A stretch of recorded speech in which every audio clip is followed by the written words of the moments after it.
Can you speak, Ash? Hey. Okay, can you speak? Hello. All right, we're cool. Yeah. Cool. All right, cool.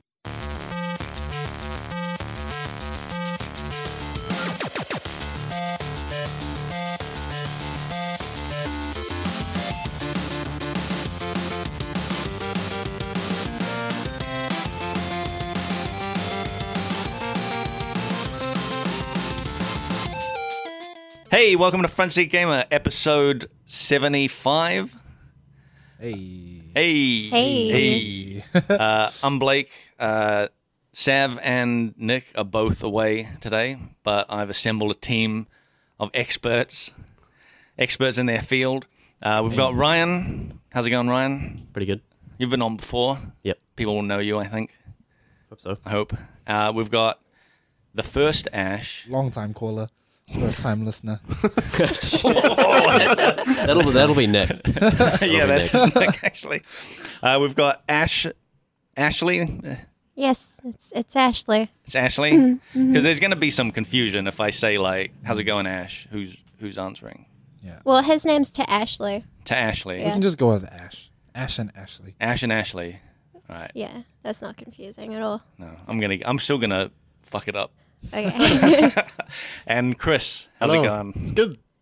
Now, you've been Pretty on good. before as well. Yep. Were you on the Stellaris one? No. We did one about Xbox. I was Oh, on that yeah, one. we did the Xbox And one. then That's right. The programmer. Yeah. I think. Yeah. So, yeah, we normally start by talking about what games we've been playing. So we can just go around the room. Ryan, what have you been up to? What have you been playing? Pretty much only my Switch. Oh, man. Yeah, so we got some Switch Hey. buddies here. Switch fan club. Yep. Played Golf Story, Shovel Knight. Bought a bunch of new games that I've been meaning to play. Yeah. What new games have you bought? Golf Story and Shovel Knight. Oh, I've got eyes on a couple of things as well. So there's been heaps of ports coming out for games that I want to play on PC and look really cool, but because it seems like a waste of time sitting down on a computer, wasting all that power and energy. Now I have a Switch I can carry around anywhere. It just seems like the perfect time to pick it up. So I'm waiting for Crypt of the Necrodancer to get cheaper and Dead Cells to come out. Oh, And Dead Cells. Bayonetta to get cheaper. There's just all these ports that I've never played, so that they're not really ports to me because I've never played them before. So they're first time games for me. Ash, you've got like Darkest Dungeon, right, on the Yeah. Switch? Oh, man. Stayed up till like 2 a.m. the other day, like playing it. So addicted to Dark Dungeon. How are you? Okay, you because of the portability, right? Are you playing it in bed? Yeah, I Yeah. never dock it. I never dock my Switch. Right. Which is weird because Nick only docks his Yeah, Switch. Nick only docks it. Yeah. Yeah, I use it just like a portable console. Oh man, that's cool. It's so good. Like, Darkest Dungeon is like the perfect game for that too. I don't know, because like Darkest Dungeon is a very particular game. Like, I found that the most important part of this game is the pre-planning. Right. You have to plan everything. You got to check your guys' stats out, make sure they have the right abilities, Yeah. make sure they have the right items, and then you go in. Yep. And then you don't like stress out and like you take minimum damage. It's mostly about the planning. in that game. How many times have you restarted? So I restarted once because I didn't know how to play. My guys were like constantly stressing out throughout the whole thing. So I restarted, played another one, and then I realized the DLC that I bought, that I activated on my save, it makes the game harder, and I didn't realize why it was making it harder. Right. But basically it made my guys vampires, and they could only eat blood to heal, and if you try to heal them, they'll take damage. So I was like, I don't know what the hell's going on. I'll restart again. So the game just starts off super stressful, and then you're healing people, and they're taking damage. Yeah, when and you're they're taking healing. You're damage. I was what the hell? like, I don't know how to do this. So I restarted again, but now I'm at a good point. A good point now. Seems like a really conflicting game to play that platform on. Switch is relaxed. You sit in bed, play a nice chill game, and then Yeah. you play Darkest Dungeon. Well, no, because when you pre-plan, that's pretty relaxing because you're just kind of looking at your characters like, oh yeah, let me help. I gotta do this on this guy. Gotta do this on this guy. It's super chill. But then once you go in, if you've planned enough, it's actually not that stressful Oh, okay. playing the game. But if you just go in kind of like, yeah, let's do shit, Yeah, let's do it. Let's get it you're gonna done. have a bad time. Let's Leroy Jenkins it. Yeah, I'm playing that, and I'm playing a lot of League of Legends. Back into that again. Oh man, these are two super stressful games. I don't know. I like these games. I like games that like require me to like learn a lot about. Yeah. Yeah, It- super stressful, but like Darkest Dungeon is super stressful because the game itself is like that, but League is like other people are the ones that make it Yeah. super stressful. Yeah, that's the thing. I don't mind playing the game and losing, but I hate when I play the game and I'm doing bad and then a kid's just like Screaming at you. screaming at me like, wow. Yeah. One time, the kid, the game didn't even start and he was already like getting angry at me. I was just like, Well, you did the wrong pick. I forgot. Yeah, I wasn't paying attention and I banned his character by accident. But his character got banned anyways by the other team as well. But I Oh, banned it wow. as well. Yeah. And he was already going off me. Wait, He's how like, come oh, wow, we've the lost other already. team banned him? So League of Legends has this new system where you can like you both ban at the same time. Yeah. So the simultaneous bans can happen. So I banned him, and the other team banned him. Why would the other team ban? Because I don't So- know, right? Yeah, they don't know. It's all happening at the same time, Yeah. and you don't. So it's not revealed. It's not until the revealed. time's up. Yeah, Oh, okay. yeah. And that game is cool. So he only had one character that he was. I guess you'll always have one that you're best Yeah. at. Yeah, I guess just one of those that guys. that makes more sense. It goes Because faster. if you're in games where you're in a meta where both teams like you have to ban one character. Yeah. Like someone has to at some point. It's not fair if the team who has to ban him is Yeah. the one who goes first, and that person has lost a ban. Oh, okay. Yeah.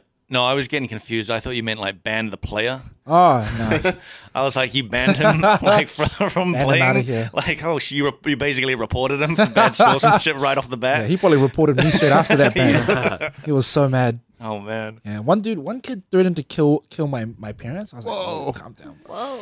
I forgot to ping my character away, Yeah. and I was like, sorry, man. And he was like, sorry, it's not good enough. What if I killed your parents? And I said, sorry, is that okay? And I was just like, whoa. Dude, this is Man, online games, man. Darkest Dungeon is like way more peaceful yeah, yeah. That sounds like comparatively. it. What if Darkest Dungeon was competitive as well? Yeah, what if my characters were like flaming me? Like, Yeah, yeah. What are you doing? You don't even know how to play this game, man. Dude, Take me out of this dungeon. why do you think that MOBAs like generate that kind of attitude? I think it happens just in real life though, you know, like when someone doesn't know how to do something and they're on your team, Yeah.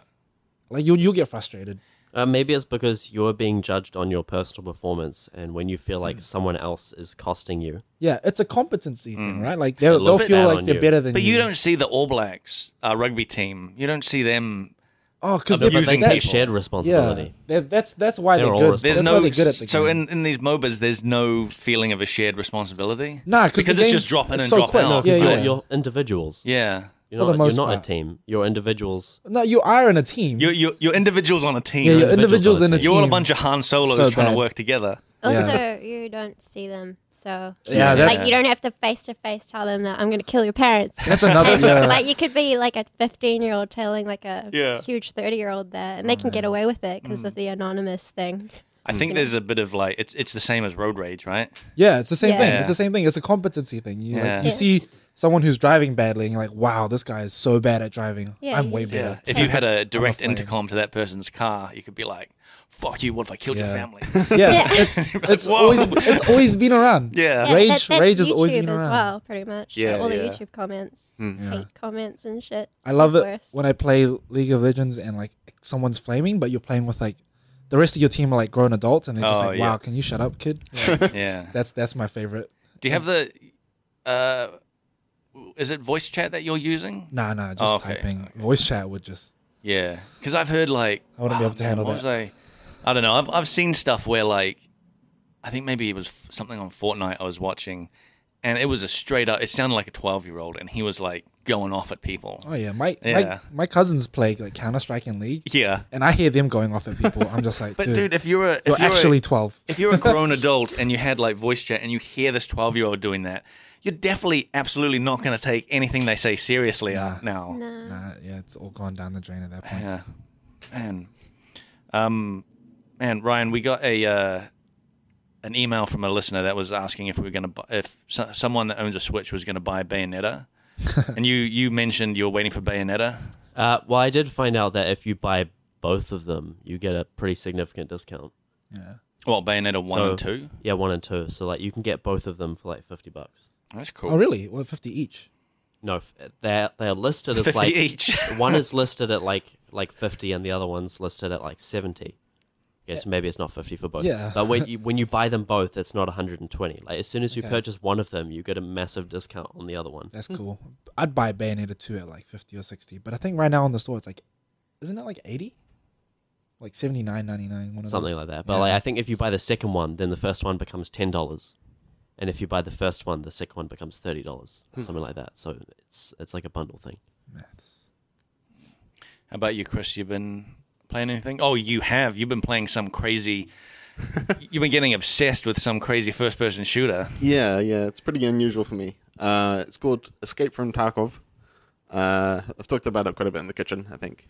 But I still don't understand it. No. The way you describe it, it just sounds like a plain-ass military shooter. yeah, well, that's just because I'm not really good at explaining things, I think.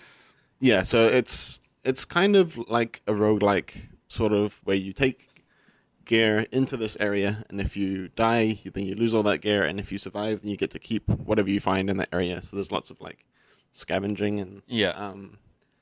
and so there are players in the area, and then there are AI that spawn in after a while, and so you've got to survive against them, and then you can get players disguised as AI who do their thing as well, which is quite an interesting twist.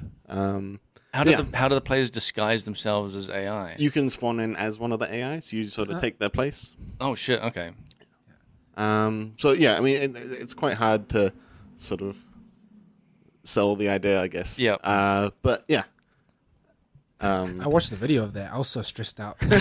You were stressed I was out. stressed out. I was stressed out watching this guy play. It's kind of like Darkest Dungeon. Yeah. nah, it's Darkest Dungeon isn't as bad as people might think. But like this game, it's kind of like a PUBG. Yep. Like, Yeah. you got to get from point A to B, but people are killing each other on the way. Yeah. Yeah. And if you die, you lose all your stuff. Yeah. It does sound like a small spin on Battle Royale in that your gear persists between games.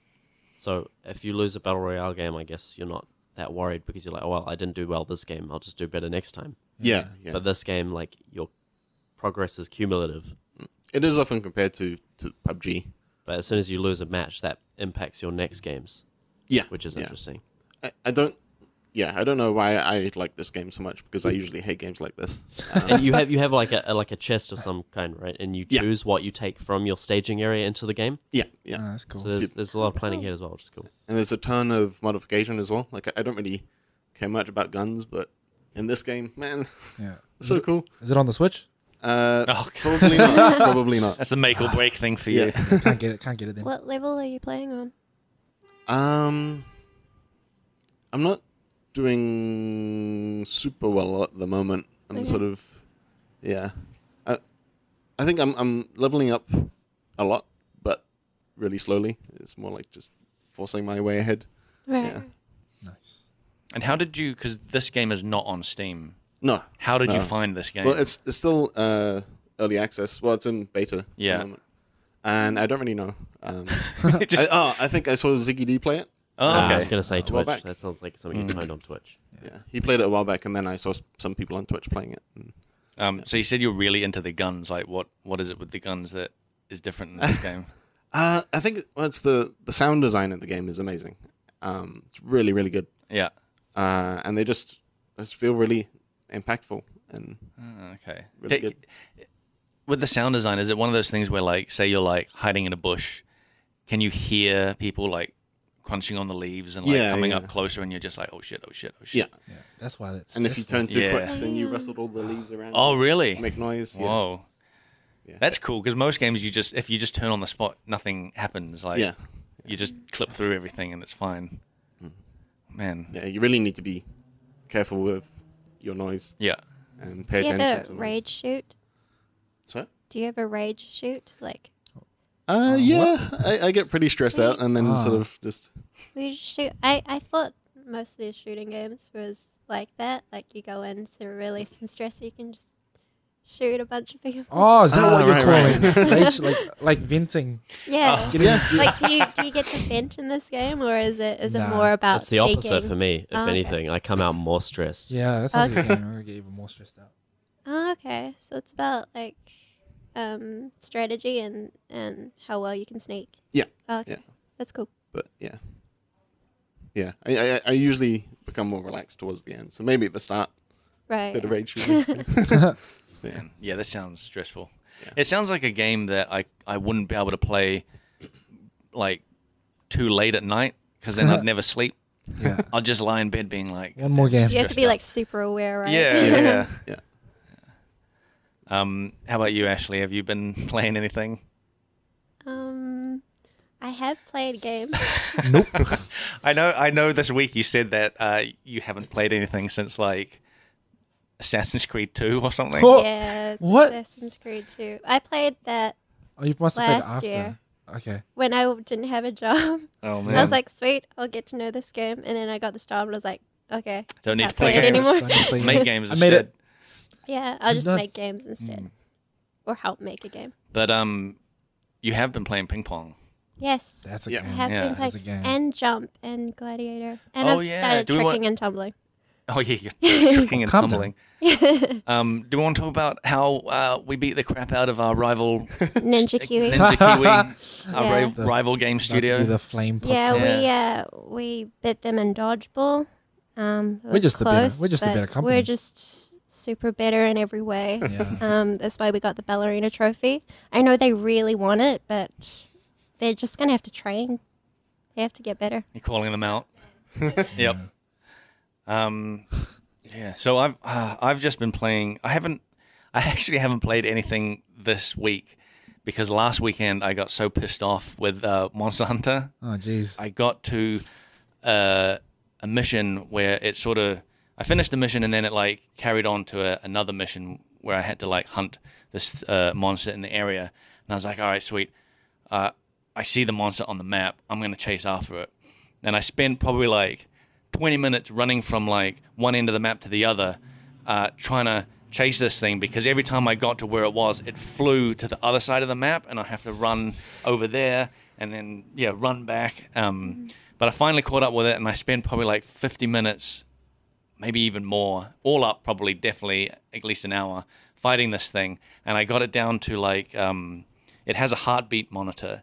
And you can see when it's like almost dead is like it's almost flatlining. And I got it to that, and it flew off to its like its nest. And I was like, all right, this is where I'm going to get it. I'm going to go up there and just shoot it a couple more times and be dead. And then as I'm running to it, I get this message saying that monster has left the area. And then I got another message saying return to town. And I was like, what the? Like almost an hour just like completely wasted. And I put the controller down and was like, that's it for Monster Hunter. For the week. For the week, For the yeah. week. Rage quit. Yeah, I totally like rage quit. So did it have a time limit that you're supposed to? Well, no, it was. I've talked to some other guys about it, and they were like, "Oh yeah, it was like an expedition because when you go on an expedition with no goal, you can just hunt whatever, and there's a chance that they'll fly off. They'll leave the area if you don't beat it in time. But because I was on a mission that like followed after another mission, but I guess was still classed technically as an expedition. Like I thought I was on a mission because I had a goal that said hunt this monster, and I was like, there's that monster, I'm gonna go get it. But I think I had to return to town first, technically, to then like accept that mission properly or something. Like I don't know, but I was on my mission to get it, and then it flew off. That sucks. Yeah, it totally sucked, and I haven't played it for like a week since. Yeah, Oh man. That's stressful. Just YouTube it. yeah, I just YouTube it. Zelda felt a bit like Monster Hunter sometimes. Yeah, That was cool. Did it? Yeah. You would like find creatures and you'd take a picture of it and go into your compendium, and they've got like special materials, and you would need to hunt the same monsters over and over to get crafting materials for your gear and stuff like that. I never took pictures, eh? And then they would have the dragons that would come over, and basically you'd have to learn the time cycles of when the dragons arrive and what kind of things need to appear and like where you would wait oh for yeah, them to come. So like I'd have a dragon where I'm like, sometimes it comes out of this lake, sometimes it'll come out of that one. So I'll just sit by one of them and I just camp there for ages. And I just do like superstitious shit. Like it's a lightning dragon and it's not coming, and I'm like, usually I see it when it's raining, so I'm like shooting lightning arrows in the sky. I'm like, come on, rain! Like, No, and I'm like, fucking like rain dancing Yep. and shit. I'm like, come on, dragon! It's a time of day thing. Not all of them are. Aren't they? I remember I know the fire one. The you fire have to one go was night. always at night because that was the easy one. Same with the other one, the ice one, I think, is like, Yeah. it's like Yeah. just before nighttime. And the Yeah. lightning one, I felt like every time I was in that area, it just popped out. Yeah, that one will just be random. But I feel like I never got a certain cycle for that one. But that was cool. You'd have those centaur guys, and I'm like, they've got the sweetest gear because you can make potions and sell them for rupees and stuff. And like the best gear, you'd need like those guys. So the centaur dudes were fucking terrifying. They were cool. And the great thing about the map is that you can place your own markers basically anywhere on the map. So if I found a monster that I liked and I enjoyed fighting was good value, I'd mark it on the map specifically. So every blood moon, I'd just go through the markers that I placed personally on my own route, and that was cool.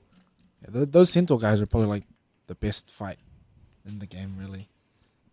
Besides a lot of Guardian them bosses. were really good the first time, at least. Yeah. Like the Hinoxes were fun. The Centaurs were fun.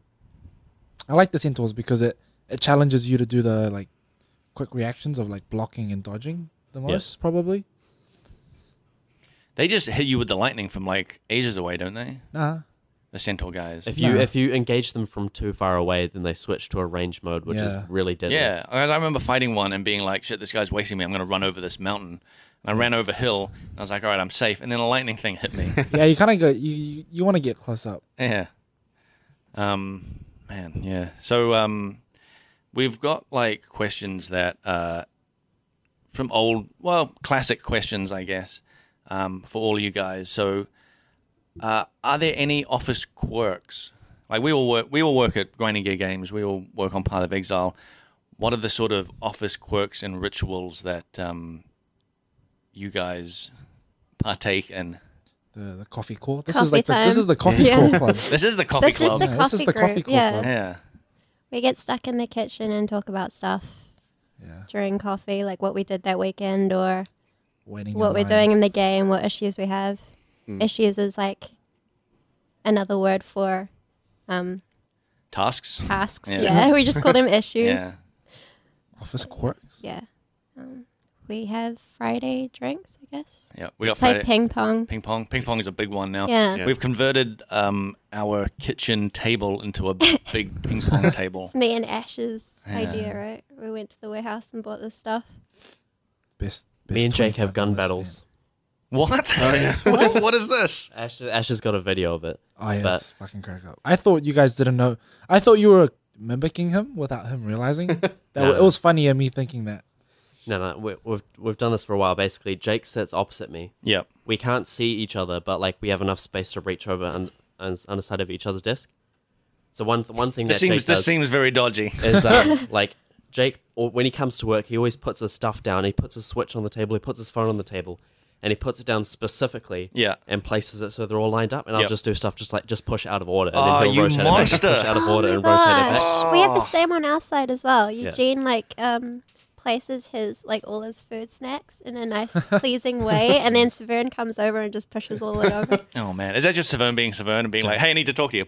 Maybe that's just And another one is Jake doesn't like gross balloons, so I'll get one of the old office party balloons and draw a real ugly face on it, and then just put it on his desk. And we have this rule between me, Jake, and Chris is that if we place something on someone else's desk, they're not allowed to move it for at least 5 minutes.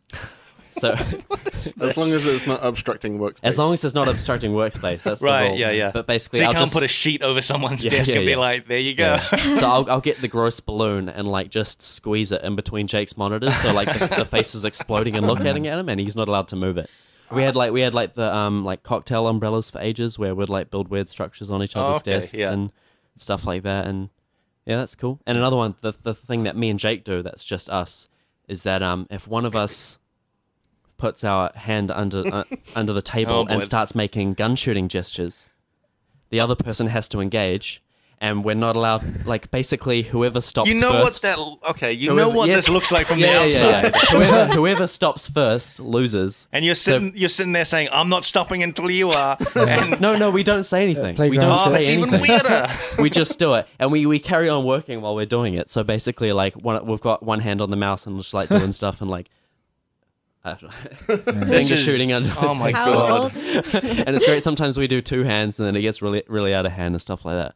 Ryan's just the office bully. Yeah. Yeah, I sit Ryan's next an to these office guys, Chris and Ryan and Jake. One time I came to work. I have a standing desk, so I have a stool. Yep. And my stool's just missing. I'm like, why would someone take my stool? And I see Ryan sitting on his chair at his table on my stool. You didn't notice straight away. You I just didn't like, notice hey. straight away. I was and just then like, you sat hey. on my chair and you're like, all right, this is what I'm doing now. That one I noticed. That time I noticed. But yeah. you've taken my stool a couple times. Ryan's just a bully. Have you noticed that your baby statue now has a tomato I on put it? that there. Oh, you put that there. I thought that Pretty was proud Ryan of as my well. balancing Oh act. yeah, the baby statue. We might want to Oh. mention what that is. Trophy. Yeah, I we had bought that for you. We had a ping pong tournament, and we had a baby trophy to commemorate the winner.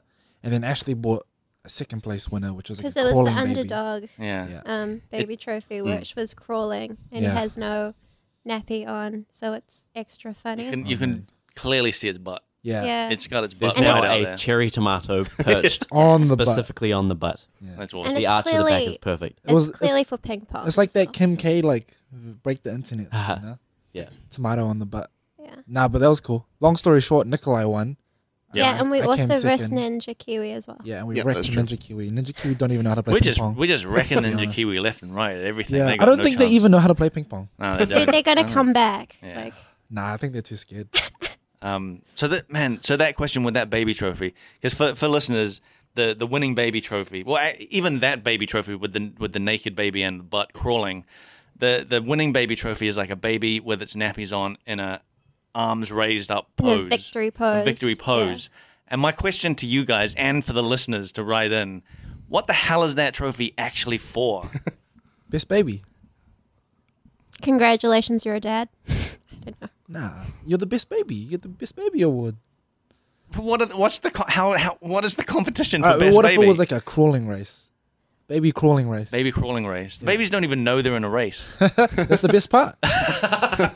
So if someone wins, You just The put some trophy. food down one end, and some babies will crawl towards it's it. like a snail race. Yeah, Yeah. but way more fun because it's Way more live fun. humans. Oh man. Yeah. So many office quirks though. There are unlimited ones. Well, we've talked about the goat head on the podcast. There is now a physical plushy goat head. Yeah, that's cool. Yeah. And for listeners that don't know, I'm probably not the best to describe it, but like, it's when the go ahead for a patch like comes from QA or something, right?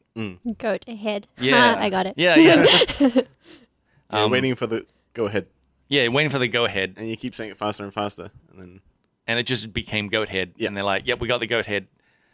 Hit it." and so now Inside Jeff jokes. will come over with the goat head Yeah. and give it to Yeah. Carl. So Carl has the goat head. Yep. Yeah. That's real cool. That's probably like the best office quirk I think that we've got is this actual goat head that gets passed around. I think Jonathan's wife made it. Yeah. Yeah. Nice. Pretty cool. So a more sort of, I guess, serious question. How did you get into the industry, Ryan? How did you get into video games, making video games? So I finished high school, and I wasn't particularly good at anything, but my subjects suited engineering, so I went and did that. And my dad was an electrical engineer, so I was like, oh, I may as well just do that then, because he did that, so I can do it. But I wasn't very good at it at all. I mean, I could do it, but not very well. Like, it was kind of a thing where I'm good at maths, but not enough to get it exactly right. I'll just get an approximation. I'm like, that's Right. good enough. And Video games are pretty perfect for that. but then, yeah, so in the engineering degree I was doing, basically you had to do every type of engineering, even if it's not the one you specifically wanted to do. And software engineering happened to be one of them. My friends used to do programming in high school, and I used to think it was really nerdy. They'd be like, come on, Ryan, we can like hang out after school and program on computers and stuff. I was like, nah, I'm going to go home and like do nothing because I'm cool. Too cool for Definitely this. cool. Yeah, so when I had to do it in uni, I was like, man, this is garbage. It's I don't for want nerds. to program. This is for nerds who like computers, and that doesn't sound fun at all. And then I started doing it, and I was like, man, this is real easy, and I'm like better than everyone else. So, Jesus. The funny well, I thing mean, is, it was like I was consistently bad at everything, and then all of a sudden, this is the one thing that came easy to me. Yep. All my other smart friends were struggling, and I was like, you guys suck. This is easy. And then I was like, I'm gonna peace out of here and go make video games because, Why video games? well, like I said, it's like maths, but you don't actually have to do it properly. the funny thing is when I look at you, I go programmer. Yeah, I think huge nerd. Yeah, huge nerd. Huge Wow, nerd. you Definitely guys are program mean. instead of doing nothing. How about you, Ash? Why did you get into like video games? So like in high school, I guess I was kind of like Ryan. Like I just happened to do all these art subjects, and like I was never bad at it. Like I was like decent at it, and then I was gonna be a graphic designer or an architect. I was like, graphic design is cool. I tried the sort of architect Yeah. side. I did I worked for a architect visualization company, shit. and it was a bit like what Ryan is describing, where like you have to be super precise with measurements, and I was like, I'm not about this. I don't want to like know exactly how many centimeters a door frame needs to be. I just want to make a door frame. Yeah. And video games is like perfect for that. Nice. If it looks right, then it kind of is right. Yeah. Yeah. And then you see those like those like architectural like realization firms that use like Unreal and shit. Yeah, they're That's actually really crazy. cool. Yeah, That is but dude, crazy. it's so like you have to follow plans and stuff. Like Yeah. it's so there's no sort of creativity because you're just making in 3D an architect's plans. Yeah, But it looks cool. yeah. So Cool. But like, yeah, I decided on doing graphic design. So I went to MDS and I started like their digital creativity diploma, which is kind of like try everything out kind of diploma first. So that was me straight out of high school. that's the very first one I remember. When they Yeah, introduced and it. then we had a 3D module. So we did some 3D stuff. And my 3D model must have been like, my first one was like probably like, I think it was like a Bart Simpson. And that was trash. But then I made a Wally the next time around. And I was like, oh, this is the coolest thing ever. Cool. And it looked like, because Wally, if you think about Wally, it's really geometrical shapes. Yeah, really. He's a really block. blocky. Yeah, yeah. Nothing, no organic stuff. So it was like super Yeah. easy. Hard surface. Hard surface. Yeah. And I was like, oh man, this is so cool. And then I found out that they had a games course. I was like, oh, I like video games. Yep. So then I started that. Did my first year in that. I was so bad. I probably almost failed. In the second year, I was like, oh, I better step my game up. And then third year, I was balls deep. I was like, oh, no, this is it. Yeah. Yeah. And then after uni, I applied everywhere. And then grinding gear. I was gonna do an unpaid internship somewhere else, but then last minute, Eric's just like, yo, you want to come in for an interview? And I'm That's like, cool. yes, please. Dude, that's great. How long were you? How long did it take for you to like get a job? Dude, I was so lucky. It must have been like a week after I graduated, I got Yeah. my Rush Digital one. And then the second week, Cool. I worked at Rush Digital. I didn't even start. My first day, I skipped my first day to come to the interview at GGG. So then by the second week, I was like already starting. So that was pretty. Dude, lucky that's of me. great. Like, Brian, how long did it take you to go from being a student to finishing your study and then getting a job?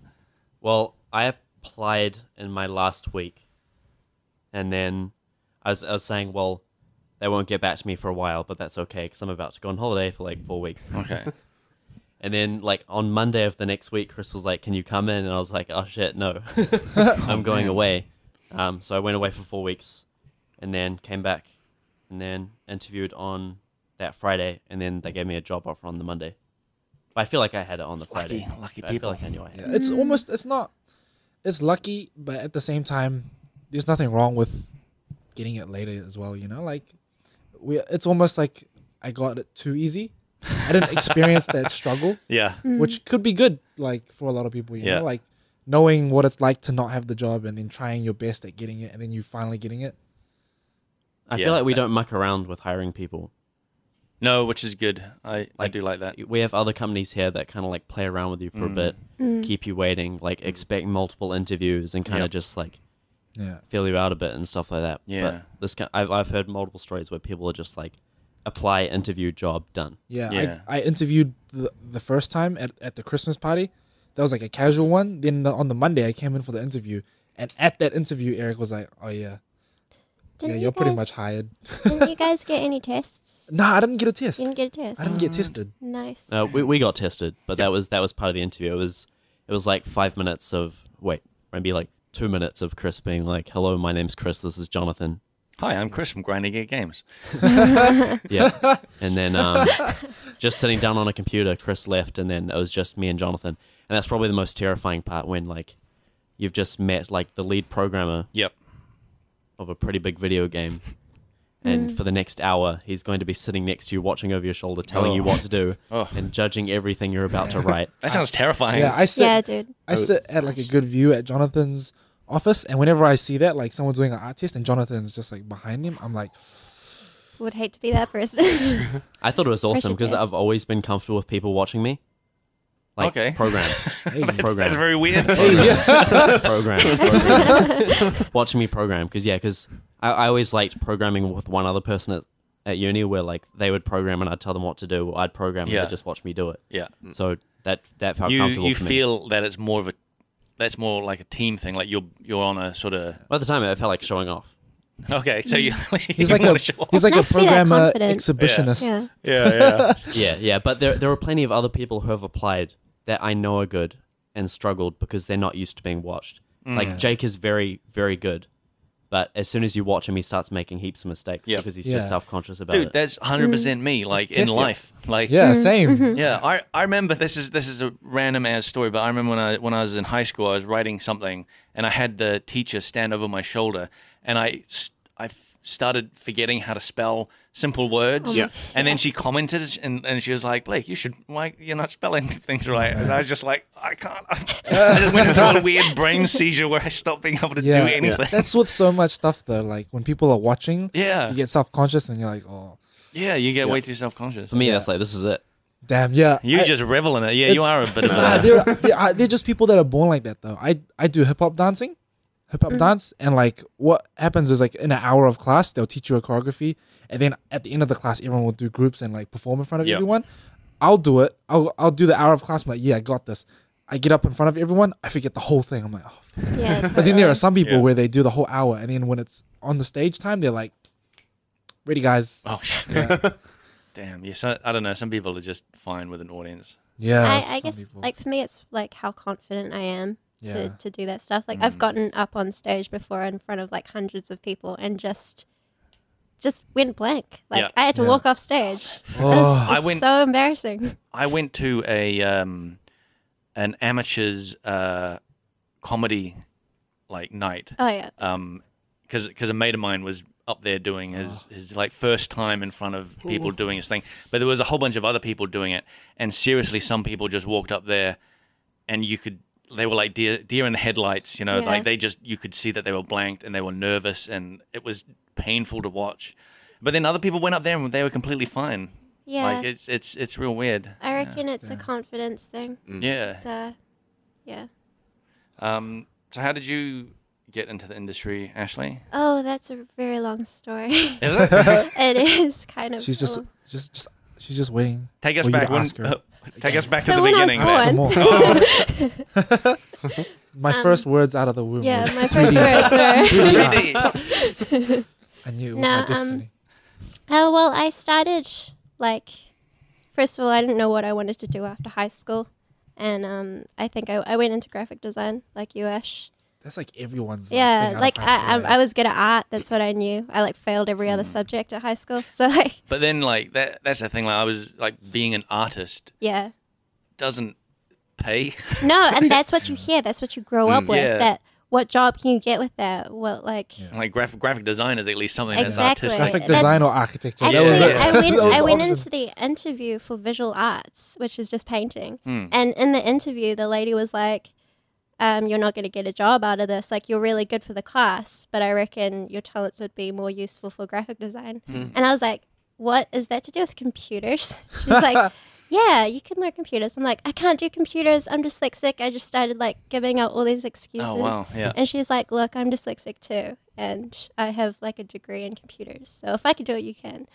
And so I did graphic design. So like thanks to her, I went on this route because Yeah. it could have been completely different where I am now. What was the type of art you did before? It was like painting and stuff. Yeah, it was just all I knew was painting and sketching because Okay. that's what I was good at in Yeah. high school. It's what I got the best grades for. And yeah, I did 2 years at Unitech. I hated that course. It wasn't teaching me anything, but I didn't even learn that much about graphic design. I didn't like typography and all that. Like it was art directed, but it wasn't there. Like I wanted to draw, and there's like none of that in graphic design. Because it's all rules. You have to Yeah, it's follow all like these. it's how pleasing is the empty space over here, and what's the name of this typography and Yeah.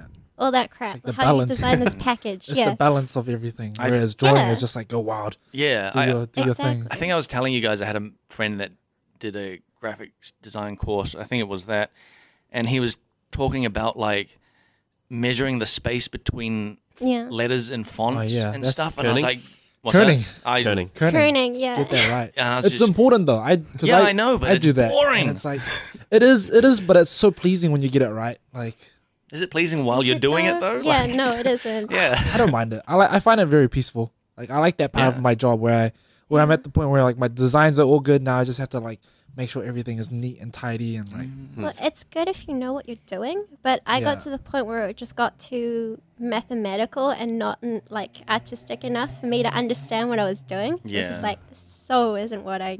You what feel I like you're just doing. sort of following a formula and then Exactly. trying to be artistic within this Yeah. formula. Yeah, and I just could not find a course that had something to do with what I wanted to do, and so I went to Massey because I heard they had like one paper where they do art. I learned a bit about like product design, and that was pretty. Okay. It was pretty good for thinking in 3D, like lighting and stuff. But the teacher there was pretty harsh, and that course shut down. Then I finally went to jeez. media design. Yeah, What and was I the- did VFX. Oh, okay. there. Not games. Not games. No. So that's why she doesn't play any games. I do play game. I like games. I don't have time to play a lot of games now, but Get a Switch. you get a Switch. Get a Switch. Yeah. so after the VFX course, did you go straight into? I wasn't good at VFX anyway either. It was very hard for me to get through school. I was just that type of person that Well, you just find you Yeah. just try a bunch of things and see what sticks. Like yeah. I was good at the production because it was basically art direction, and I got to make up monsters and stuff, and I really liked that sort of thing. yeah. And then after that, I thought I was going to go to Weta, like do VFX, film and stuff. But that production is it could be either very specific or very generalized. So they like generalists, like TD, technical directors. Right. And I just didn't fit into that category either. You, I mean, you. It's a journey. Yeah, this is a Yeah. journey. No, I just wasn't fitting in anywhere. So it was very That could be a unpleasant. Pixar movie Oh, Yeah, about life. jigsaw easy. people and like you're that weird shape life. that Just doesn't how fit I don't anywhere. fit in anywhere. Yeah, trying to Great. find your shape. I gotta go toilet. All right, go for it, man. Okay. We won't stop the podcast. Yeah. Um, I basically made a really good show reel, just demonstrating all the art that I can do. And Eric saw it and he hired me without an art test or anything. So Oh, cool. that's great. Yeah. Well, without an art test. no, I didn't do an art test. I was Whoa. really expecting one, and I was like, okay, the art test is where I'm going to fail because I don't know anything about games. Yeah. But yeah, apparently my style was a lot like Path of Exile style. That's cool. So that's why they didn't test me. That's interesting that you said that you liked doing monsters in that other course because that's pretty Yeah. much what you've been doing here. Yeah, Yeah. I'm pretty much just doing art that I would do in my spare time Yeah. anyway. So it doesn't really feel like a job. Yeah. Most Then of the that's a perfect job. Like this, Yeah, pretty much. like what I do doesn't feel like a job. I'd be doing it Exactly. anyway. I was doing it for free when I was unemployed, like just for Yeah, me myself. too. Yeah. That's what I was doing. And so it's kind of like a dream job for both of us. How about you, Chris? Like, how did you get into the industry and video games? Games I've always liked for quite a long time. I went through most of my life wanting to be an artist. So all through high school, and my first degree was an art and animation degree. Oh yeah. It was really general, and I didn't really come out of it wanting to do anything that I had learnt. I liked modeling and animation, but I guess I never really had like a strong art style, and so I had a hard time sort of making some solid art that made sense. Okay. Yeah. So anyway, I ended up not getting a job after that degree and went to Pack and Save. Pack and Save, that's a supermarket in New Zealand. Oh yeah. Sorry. American listeners? Yep. Yep. And I remember I was messing around with fluid dynamics in Maya Yeah. at one point because they had that sort of fluid thing, and I really liked what I was making, but it really annoyed me that I didn't understand what it was doing. You know? So I thought, I know, I'll learn how to make that, and so I looked up some C++ tutorials, Yep. which was stupid because Maya doesn't use C++. Yeah. Or I don't think so anyway. yeah, and I really enjoyed that. And at the time, I was planning on doing the game art course at Media Design School. I thought I might just make a last-minute switch to the programming. And so, yeah, and then straight out of Media Design School, got a job here. Man, so it seems like you guys had a kind of easy job, easy in air quotes, I guess, going from like finishing courses and then getting a job. Like you guys seemed pretty fast. Like, although there was a little bit of struggle for you, it sounds like. The struggle was the classes, was the actual schools, but when it came to jobs, it was super easy.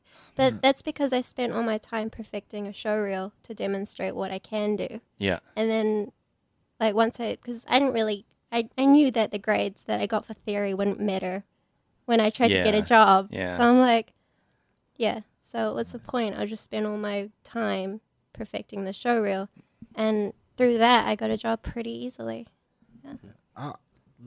I loved uni. Like the third year of media design school was the best. Like because you spend the whole year with a group of people making one game.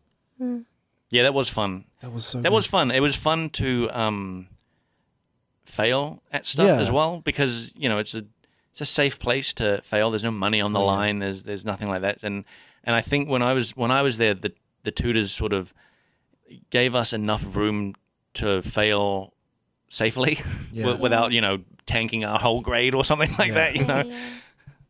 And it was just fun. And like most of it was just getting like you get what you put in. Yeah. So like you put in more effort, like you just get such a more rewarding outcome.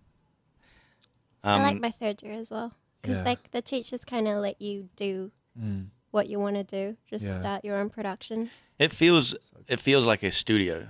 Yeah. Because I don't know what it's like for you guys, but for me it was like you make your own hours. Yeah. And you can definitely tell who's working, who's putting in the time, who actually cares, because it's like who shows up and who stays late and who's Did your teammates ever rate you? Like, nah, we had such a good team. Our team was like perfectly crafted. Yeah, no, but like, did the teachers tell you to mark your Oh yeah, other we teammates? had peer reviews. Yeah. Okay. Yeah, that was It's a thing. anonymous, so you can give them. I think so, but There were only 4 people in my class, so it wasn't anonymous. It was like, I know who this is. Absolutely. yeah. Man, so we're sort of talking about like our journey to You haven't talked about yours. mine. Oh, yeah. I think I don't know it. All I know is Rush Digital somewhere. yeah. I'll be real quick, because I don't think it's that interesting. But I was a bit like you, Ashleigh, where I got my best marks in high school in art, and it was like traditional painting and stuff. And there was a design. I did a design course, like class as well, where it was. I think it was sort of like almost an intro into that like graphic design type of thing. And I actually did it in like 3D, because the teacher had 3D Max, and he was like, "Here, why don't you try this?" And I did a whole bunch of tutorials and made some spaceships, and that was like my final year thing. For the art we did for the class, we did these panels, and so for the painting it would be like these 3 painting panels, and that's like what we graded on. And for design it was the same. We had these panels, and so mine was just full of like renders of spaceships and wireframes and stuff like that. And I didn't know any like UV editing or anything like that. And I first got introduced into Photoshop in that time, because I was using MS Paint to do everything. And I remember my teacher was like, "Oh, have you heard of Photoshop? Maybe you should try using that." And I was like, "Photoshop? There's nothing I can't do in MS Paint that I only need MS Paint. It's fine. I'm not getting into this fancy Photoshop. You're about to revolutionize. Revolutionize the that industry. attitude, like with almost every software or every program that I have to use that seems to be better than the last one. Well, you're comfortable using something, and then someone's like, "You should use this. You It's should better," change and you're this, like, yeah. "I bet it's not better." Yeah. MS Paint though. Yeah, I know, right? That's funny to say now, but like back when I was like, Not 17, even I use it. Like I use something better than that. But I remember like doing a gradient background in MS Paint, and I was like doing these like basically line by line, I'd like selected a chunk of space, like put a color in there, change the color, then go into the color picker and change it very slightly, do a sort of slight overlapping line, Yeah. add that, and it took probably like an hour at least to do this gradient that looked pretty janky. And then my teacher showed me, he's like, oh yeah, I'll show you some Photoshop and stuff. And then in a second, he just used the gradient tool and did the exact same thing that took me an hour to do. And I was like, Photoshop's the way to go. Yeah, you got to change now. Yeah. But yeah, that was in high school. And then after high school, I went to media design school, did the 3D course there. That was just a year at the time. Then worked for a architect visualization company using Google SketchUp because it had the measurements and it was free. Because you could like extrude stuff to like 2 meters or whatever. Yeah. So it was precise for that. And I hated that job. And I used to think like there was a time where the way I was getting through the day was pretending in my head that I was working for a game studio. Oh shit. Because we had basically a game engine that we put stuff into. Yep. And it was like you were flying around like a property, and then we'd put the house in the middle, so it's kind of like a game engine. Yeah. And that's where I got the idea. And then I just thought, like, why don't I just do a game course and try to work in video games? And Nice. so I went to media design school, did the game course there, and then it was like a year of unemployment and working at a call center before I got hired at Rush Digital, and who do like mobile games, or were doing mobile games at the time. And from there, I just went from Rush to Digital, worked there for a year, and then they let me go from there because their mobile games weren't doing as well as they'd hoped. Yeah. But they're still going, so they're fine. Apparently they're not making games anymore. Yeah, they're not making games anymore. They're doing like weird I tech have a stuff. friend that works there. Yeah, they just do tech stuff. Yeah, and it's like, yeah. And it's like he's like the VR guy, which is cool. oh, cool. Yeah, it's like interesting, like tech stuff, but like it's not mobile games that they started off doing. Yeah. And then I was unemployed for like 6 months, and then got hired at Grinding Gears, and I didn't have an interview. Oh shit. I met Eric at NZGDC and played pool with him, Nice. What? That's nice. and then he said, "Oh yeah, I'll send you an art test," and he sent me the art test, and then a week or two later, he's like, "Oh, come on in," and at the time, everyone had to provide their own gear. Yeah. So it was a real surprise because he was like, "Oh, come on in, you can start next week and bring your computer." And I was like, "Oh my god, my computer's like super crap." Yeah, so I've been working there ever since. But I also want to ask you guys. That was a cool story. Yeah. Thanks. Oh, you That's work at quite a Grinding Gear journey. too? Me too. Yeah. Whoa. But I also want to ask you guys, when you guys were kids, what did you think that you were gonna be? Like, for me, I went through a huge phase in high school where I was like, I'm gonna be a radio DJ. This is gonna be me. I'm gonna be a radio DJ. You sort of are. Right Yeah, now. you're right now. Yeah, With the you are right podcast. now. Yeah. Which is funny, which is actually really, really weird. I wanted to be a radio DJ, and before that, I really wanted to be a movie director. And those dreams just died. Nah. 109 Front Seat Gamer. FM. FM, yeah. FM. Call Change in, the title. lines are open. Yeah, we got the hot hits. We got Paul on the phone. Yep. But what about you guys? You guys have like, when you were kids, was there something that you were like, this is definitely what I want to be? Like how old?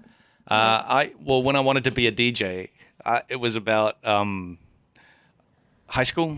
High school. Yeah. That seems about the That's when you're time. starting to Yeah, think starting about to think, what I what should should I do, be? yeah. What should I do after this? I didn't think about it at all. I was just like, oh yeah, high school, cool. Yeah. And then one day it was just like, oh man, High what school's should I over. do? No, what should I do? Oh, I like this design course. I think I'll do graphic design. Oh man, so you just sort of fell into. I just went Nice. into it like Man. graphic design. Cool, let's go. And when I was 12, we did the whole like do a project on what you want to be when you grow up. One of those. And I just put down garbage man because I wasn't interested in the whole project. And I was like, I'll just pick something random. And then I Such a thought I'd rebel. just pick the one thing that would annoy my teacher the most. Oh man. Was she annoyed? Just trying to be rebellious. Were they annoyed? Oh yeah, they were very annoyed. Oh, yeah. I don't think I was taking it It seriously. worked. Yeah, Yes. I saw the funniest like meme video the other day about like there's this kid who really loves Garbage Man, and he's like got his toy bin, and like shit. his mum is like recording him. He's Yeah. on the street like carrying his bin, and he gives the bin to the Garbage Man. I'll do this. The Garbage Man like hold on to the bin, take the regular bins, dump it in, and then the Garbage Man just biff his toy bin into the garbage truck. And I'm just like, I was laughing so hard. My girlfriend did not think that was funny. Oh man, I was cracking my that's ass. cruel. That's so That's cruel. that's so funny though. I gotta show it to you guys Man, after. did the kid cry? Nah, it was just one of those like kids just like, Just standing there, like, what just happened? yeah, what just happened? Oh Yeah. man. my bin. Oh. Well, when I was like 10, I think we did a art competition or something, and I did like a book cover for something, and my teacher's like, oh, who thinks Ashleigh could be an illustrator when she grows up? And everyone put up their hand, Oh wow. and I was like, that's what I'm gonna be when I'm older. And then in Whoa. high school, I was like, kind of thinking that dream wasn't gonna come true. Oh, no. So like, damn it, what should I do with art? And I had a boyfriend at the time, and he was like, oh, I know what you could do. You could do art for games. Wouldn't that Whoa. be cool?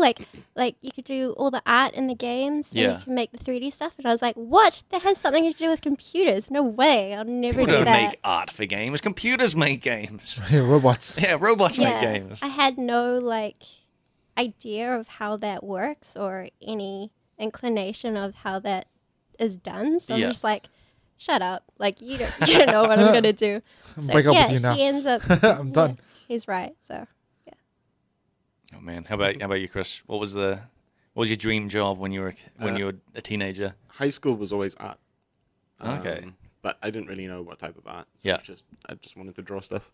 And before that, it was dinosaurs. Dinosaurs. Dinosaurs. You wanted to be a You dinosaur? want to be a dinosaur? Yeah. A T-Rex or a? Gotta bring them back. Yeah. And I wanted to be a paleontologist digging up all the fossils. Really? Oh. Oh, did Yeah. you watch Jurassic Park and you were like, that's what I want? Oh, yeah. And Walking with Dinosaurs. Walking with that Dinosaurs, TV yep, series. yep. Yeah. like Ross from Friends. Yeah, that's Yeah. it. Yeah. Oh man. It's Yeah. funny how malleable like kids are with like their dreams. Like something just clicks and they're like, "Yep, Yeah. Yeah. I'm gonna do that." Or everyone put their hand up to be an illustrator. I'll be an illustrator. Yeah, Yeah. pretty much. Garbage Oh, man. what- man. That's what everyone says I should be, so I'll Yeah. just be like, That's the crazy thing with Yeah. like childhood, eh? Like, yeah. like Well- one random thing could just change everything. Dude, when I was how old would I have been? Like maybe 10 or 11 when the movie Twister came out. I was like, I want to be a storm chaser. I want to chase Yeah. What's Twister? Twist. You don't know You Twister? don't, that's like an awesome 90s movie, isn't Yeah, it? yeah. That's pretty good. What? What About happened? tornadoes. What do you It's mean like about people- tornadoes? People About people that- chasing a tornado. What? They want that to chase know the how tornado. it functions, and they create this mechanical thing that goes up into the tornado, Yeah. so they see how it works. So they can all what's map it, going yeah. on. Why is it funny? I don't know. It just sounds really like. It's a classic movie. How could you not have heard of this? I had nightmares about that movie. I just imagine like people with tinfoil hats, like we're gonna chase this tornado. It is a bit like that. Yeah, but I thought like, man, that's real cool. Like, and I would like really watch like documentaries about tornadoes, and I was just like, wow, that's amazing because we don't get many tornadoes at all You in saw New one. Zealand. No, I did we see don't. one. I lived my dream. I saw one.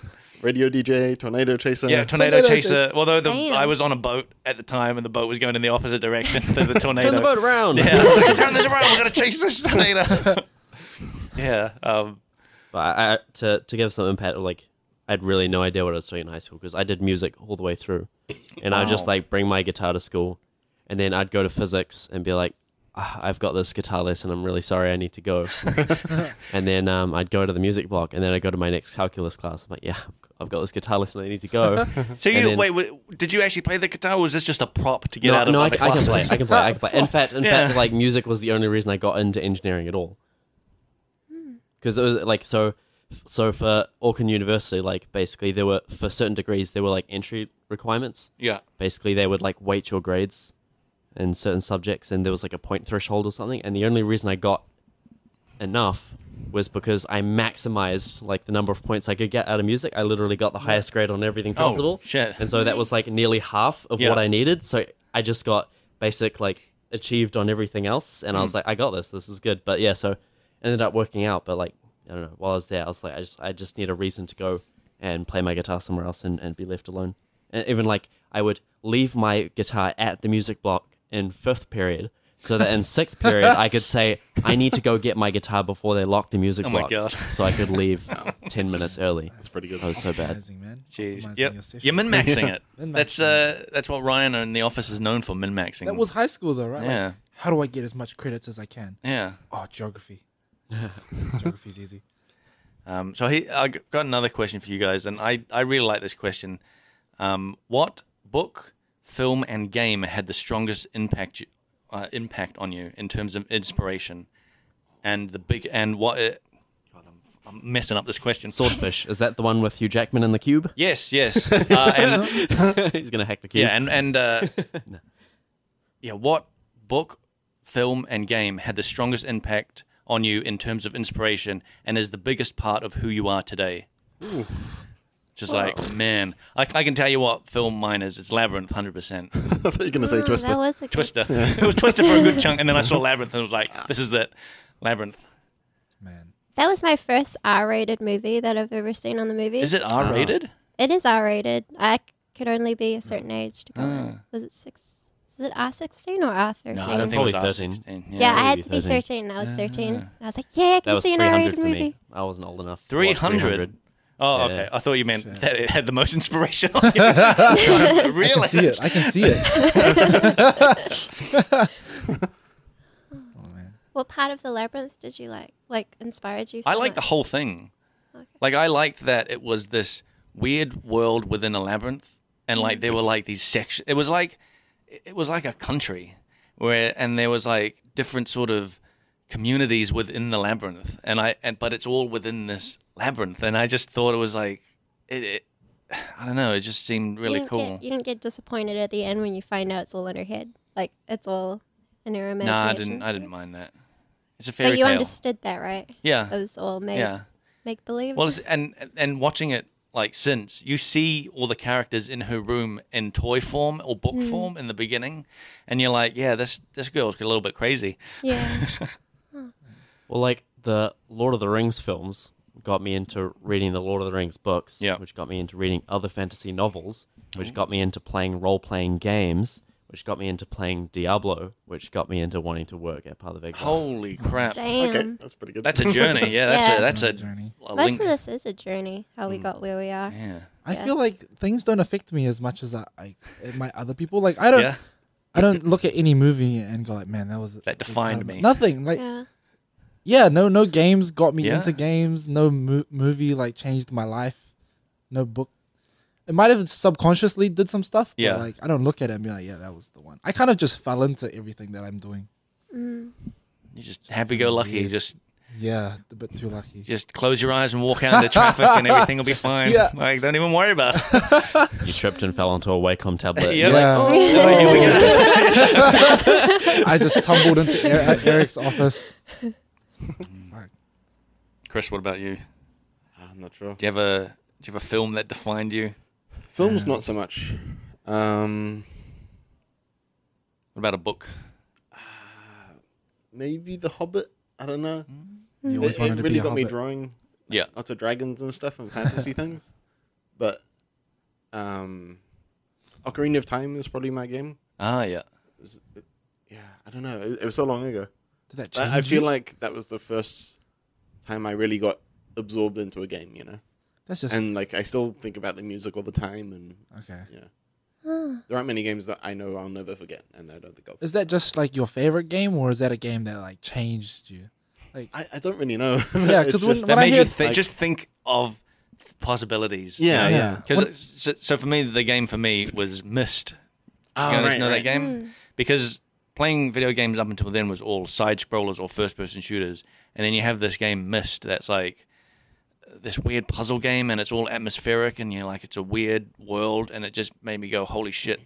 I didn't know you were allowed to do this kind of Yeah. thing in video games. I thought it had to be a side scroller or something. I Yeah, think it's kind of like me. Sorry, go. yeah, I think it's like it's. Do you guys find yourselves like really putting yourself into things? Like if you play like an RPG like Skyrim, right? Are you like, this is me? I'm It was Dovahkiin. Oblivion for me.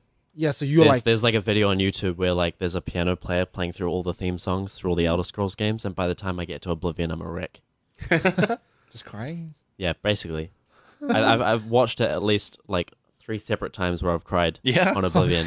I just think about the music. Like the music was so pervasive throughout the whole game. Yep. Like at any point you hear the music, you remember exactly what you're doing, and where you were, and how you felt. It's like, Yeah. Oh man, that's awesome. yep. Skyrim is a bit too blockbuster to have the same sort of effect, but Oblivion felt real. But was just really any special, any game though, right? A lot of people say like games are like escapism, right? So like a lot of people throw themselves into media or entertainment, and I'm just do you guys do that? Do you guys like throw yourself into it, like engross yourself completely? I feel like I'm always like I'm always You're aware that I'm separated from everything. Witcher was the other one that can get me there as well.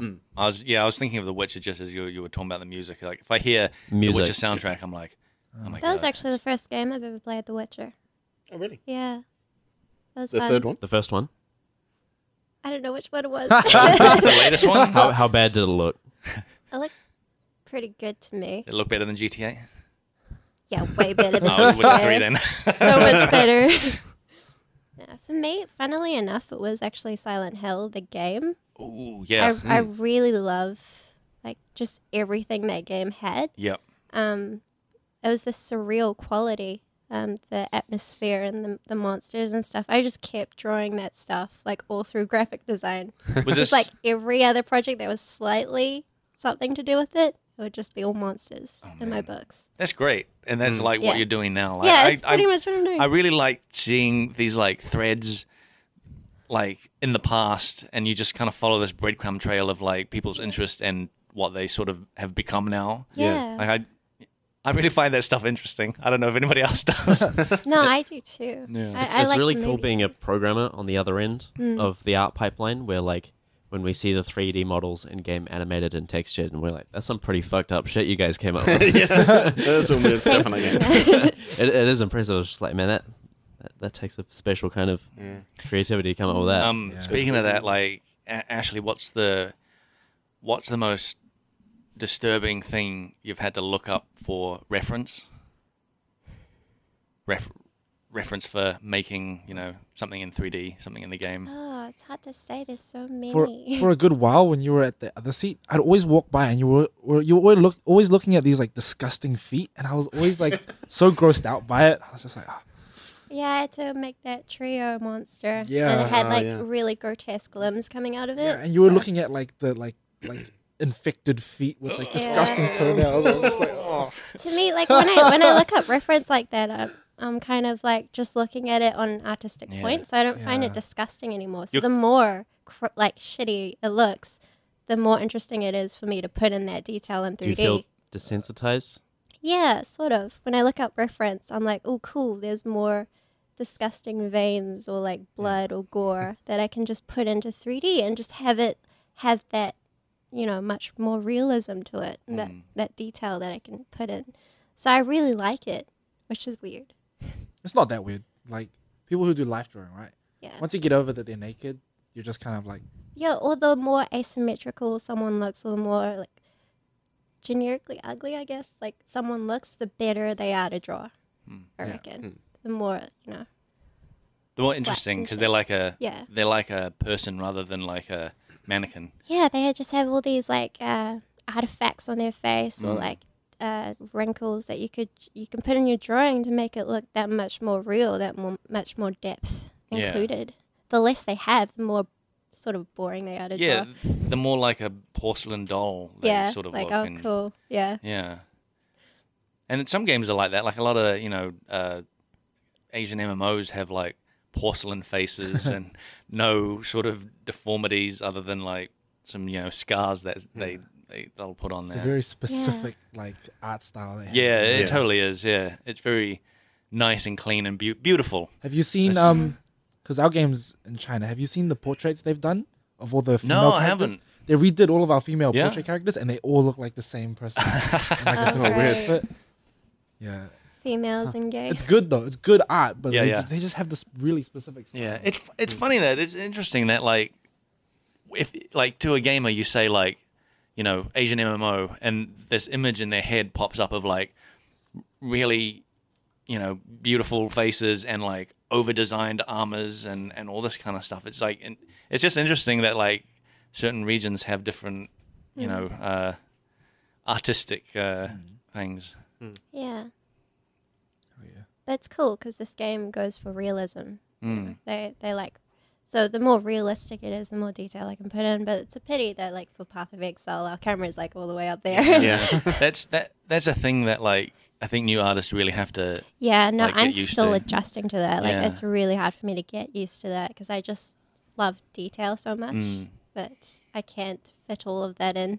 Yeah, Yeah. I was the same. Like when I first joined, I really had a hard time figuring out sort of the right amount of detail to put into an environment without it becoming, because if you put too much in, it just becomes noisy and a Yeah, mess. it's noise. And if you don't put in enough, then it just looks boring. So, Yeah, exactly. yeah. It's kind of hard to get. Something that I'm still trying to get used to because I'm used to making stuff look good from front on, and nothing is filmed from front on. Yeah. It's all from up Top in down. the air, Yeah. like bird's eye view kind of thing. Yeah. That's why things like shoulders are kind of an important thing. Yeah, because it's they the get seen quite. silhouettes. Yeah. The shoulders are a big one. Yeah. Yeah. Some monsters look pretty weird, like Dominus's second form. Yep. Oh yeah. I didn't know what it was until I started working Mm. here and I actually looked at it in the asset viewer. Where like when I was playing it, I thought he disappeared and a demon bunny comes out of the ground with all of its skin removed and it has a bright blue nose. Oh man, yeah. See, that's that's a case of like. He's got like arms that like flop over his head. And Yeah. like, those are bunny ears. It's a demon bunny, and it like walks towards you like a bunny with its legs chopped off. When I played, I was just like, oh fuck, oh fuck, oh fuck, oh fuck. He's Stand in the bubble, stand in the bubble. some big Yeah. red mass comes Yeah, flying at you pretty like, much. oh god. It's just Yeah. blurred out. I'm just like, don't die, don't die. But that's the thing. Like when you see that in game, you just see the silhouette and you're like, that looks like a bunny. But then you look in like Maya or in the asset viewer and you can actually zoom in and be like, holy shit, there's like That's a face. interesting detail that here. blue nose yeah. is a face. yeah. But that just gets completely lost in the game, and I think it's taken a while for like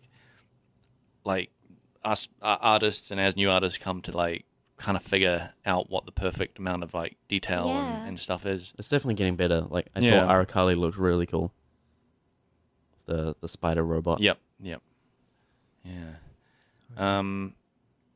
So here's a real. Oh, actually, here's something that we talked about before, where Chris, you haven't seen the new Star Wars. Right. All right, now we've all seen Star haven't Wars. seen Star I Wars. haven't seen Star Okay. Really? Yeah. The new We one? talked about this. Have we? I haven't seen it. We all watched the Avengers. Oh, not Avengers. Black Panther. Black Panther. Panther. Yeah, Is it? yeah. I haven't seen Except- Black Panther except or Star Ashleigh. Wars. All right. So I think a lot of people have seen Star Wars, and we've all talked about it. You've overheard conversations in the kitchen and at work. What do you think the story of the last Star Wars movie was? Based on what you've overheard. All right. Well, the first bit is obviously a spoiler, so I won't say that. But All right. apparently, also the girl Rey and Finn don't have the love story thing anymore. Okay. Apparently, so maybe they have a conflict, and Luke and Rey go off together or something. Okay. And it was Luke something and Rey do go off, together. Okay.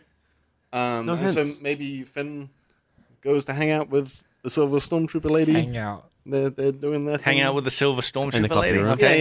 Yeah. Because the other thing I've heard is that there's one extremely disappointing bit in the movie.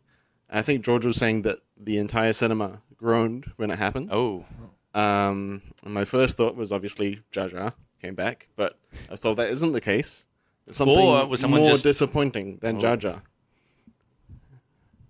And what was it? What do you think that is? What I've could no that idea be? there's nothing. What could that be? Nothing more disappointing than Jar Jar. Yeah.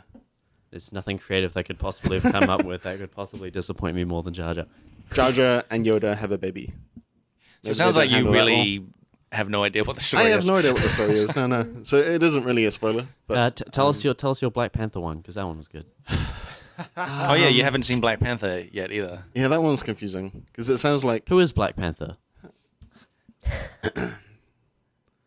so he's from an African tribe, but he's also the owner of a huge company in the largest technologically advanced country in Africa, which is the best country in the world. and he's the best superhero ever to have existed because he's better than Spider-Man.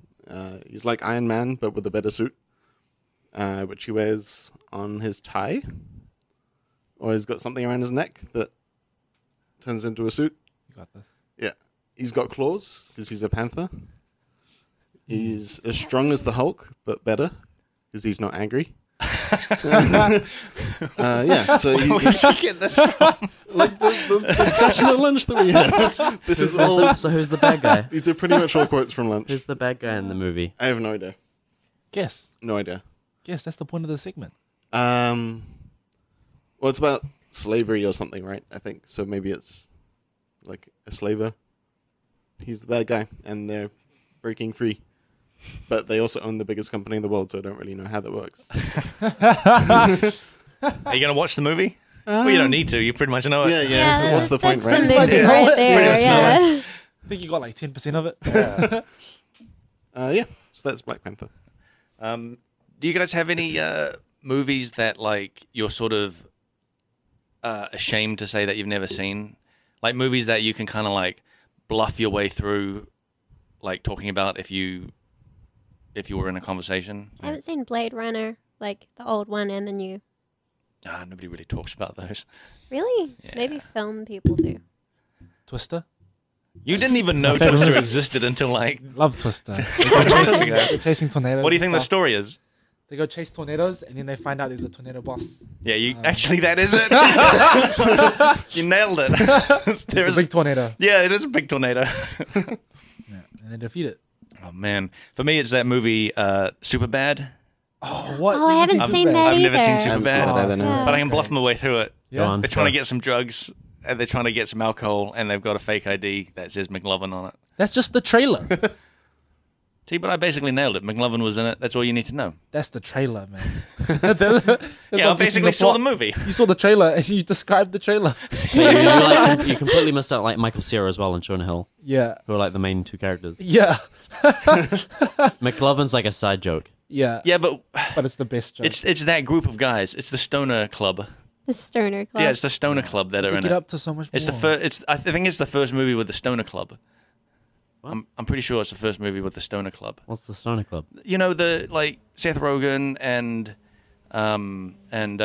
James Franco. Franco's one of them. Yeah, all like they always make these movies. Yeah. You know, and they're always stoner movies. Pineapple Express. Pineapple Express. Yeah. There's one after that as well. They made Sausage Party. Did you guys see that? No, Yeah, I haven't so seen I that. You haven't seen that? Yeah, they got I've seen it. I didn't hear it was they're good. probably one of the best duo. Who's the best It's duo? not amazing. James Franco and Seth Rogen.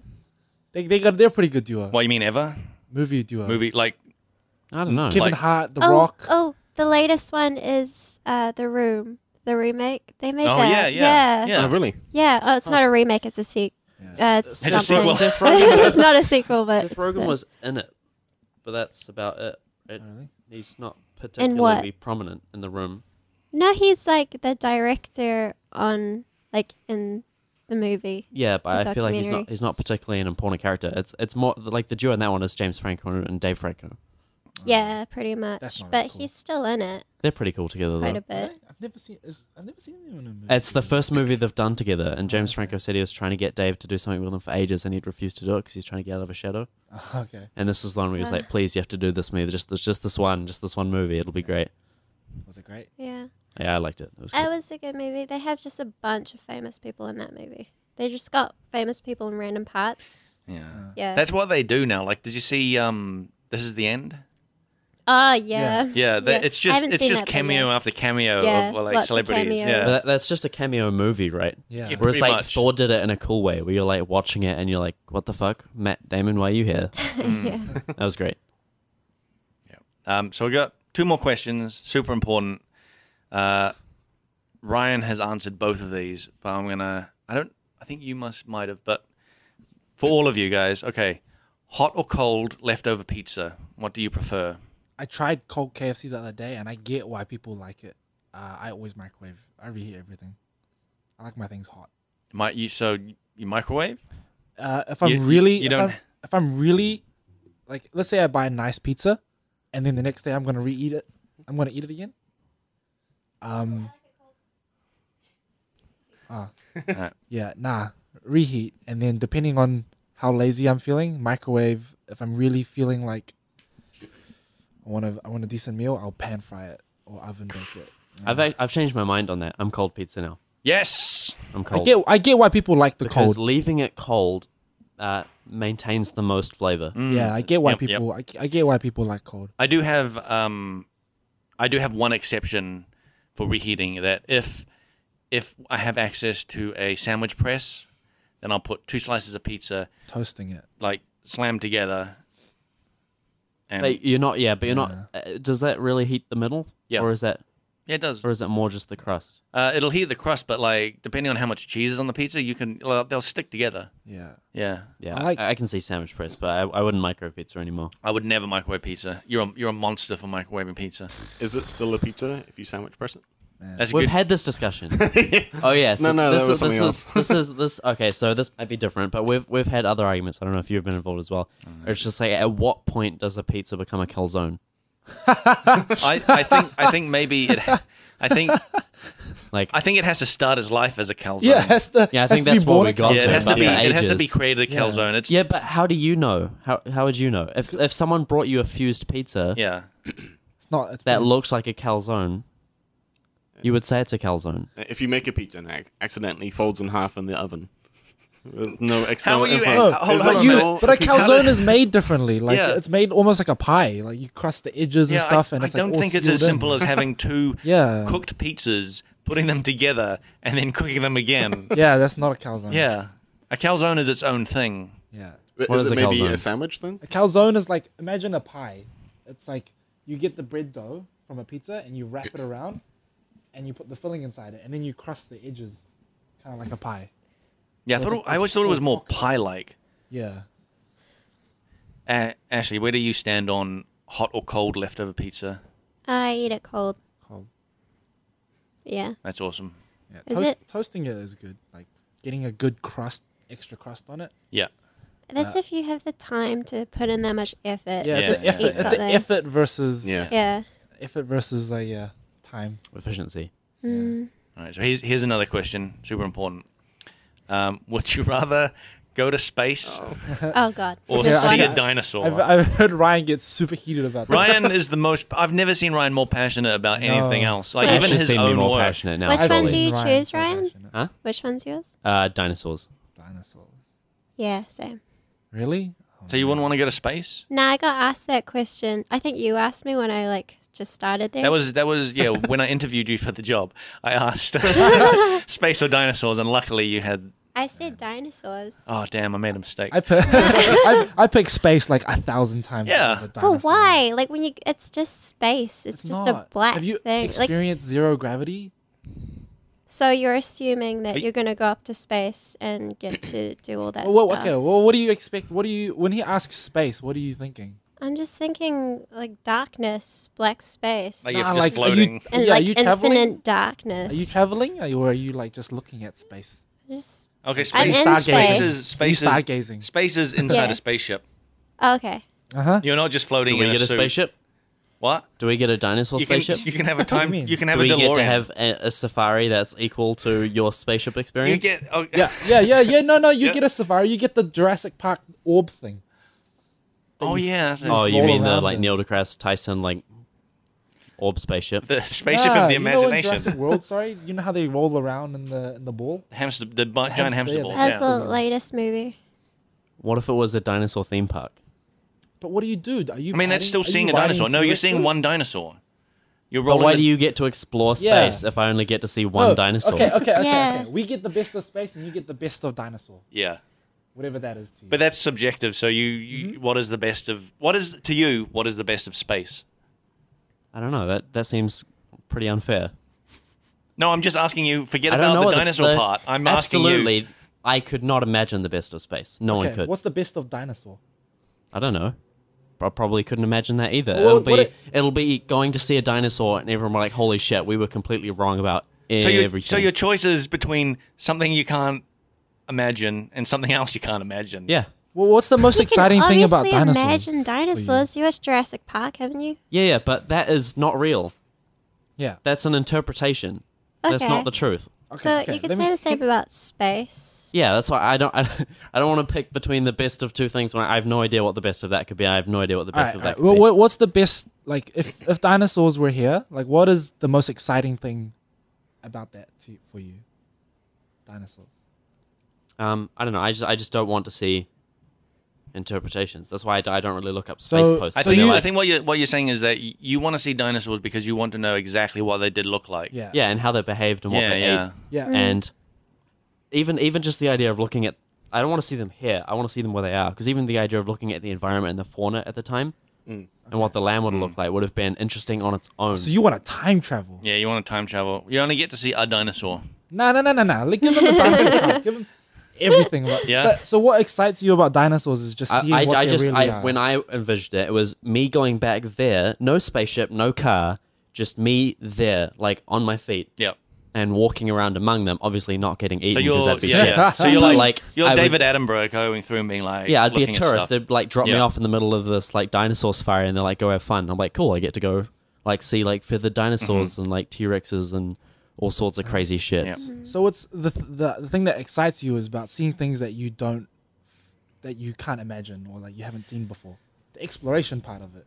Sure, but it's also like because it's something that we've put a lot of effort into, basically trying to reimagine how it was. That's the cool thing about space. Yes, that's what I was going to But say. that's That the sounds cool thing exactly about like I would imagine space. space would work is you would just be put into space, and the distance between stars and planets is so phenomenal that you're just going to be in a big empty space looking at nothing, and it's going to look very similar, if not exactly the same, to what you see by looking up at a clear night sky. But if you except get to, it's going to be everywhere, and it's like, great, what have I achieved here? I think if you get to, can I just ask this? If you get to go back in time and be a ghost and not get eaten, can we travel to any planet we want?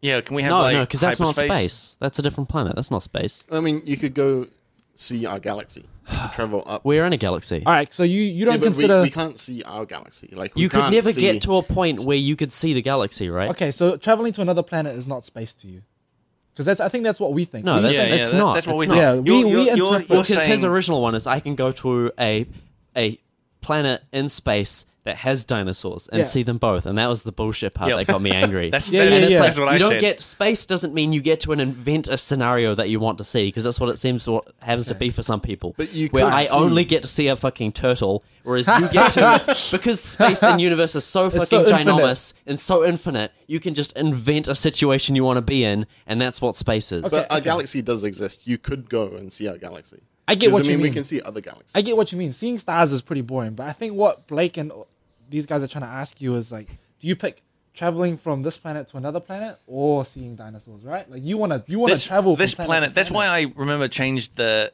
thing at Yeah, one that's why point it's to bullshit, because you kept moving the goalposts. yeah. That's why.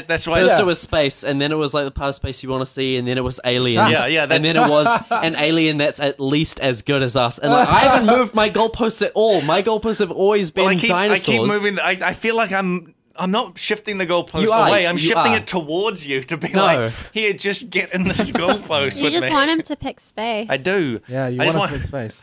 You can't keep changing the question like I get that, it. Blake. Looking at That's why I know that you lost the argument, because I've never had to change dinosaurs. But it's not an argument. It's just a choice. And it was Yeah. at the end of the day, if it's like you get put in the middle of dinosaurs, you get put in the middle of space. Statistically, the correct answer is dinosaurs, because you are much Statistically. likely He's to get min-maxing a it. better Statistic- result out of dinosaurs than you statistically. ever are in space. You're- Space is so Statistically. infinite and so large that it's more likely that you're going to be put somewhere where you're going to get nothing from it. So here's the thing. I understand in your mind it's choose between dinosaurs or empty space. yeah, but Because even that's then, But it will be literally empty the space, question, though. because it's But for when people talk about this, like a lot of people when they imagine space, they imagine I'm on the Star Trek ship and I'm traveling to all these different planets. yeah, you're kind of But that's nitpicking not on the semantics. question. Would you You're rather? just assuming what the question entails. That's not fair. He's asking the question. He's just saying, do you pick dinosaurs or space? Okay. Literally, space is So when- just when- a when- black space. Like,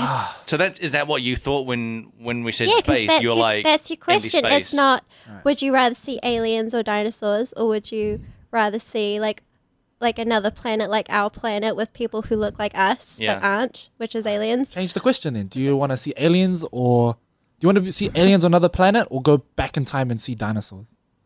So that's the question now. That's probably a more I accurate. think. Well, the funny thing is, Ryan will still pick dinosaurs because he doesn't want to see slime that's an We don't know alien. what You aliens don't know. look like That's either. assuming. Yeah. No, the reason why I would still pick dinosaurs is because dinosaurs are still in like a space of reality that we understand. Like you're going to see a dinosaur because they're the same sort of thing as we are, right? Oh, yeah? Whereas like if you showed me an alien, right?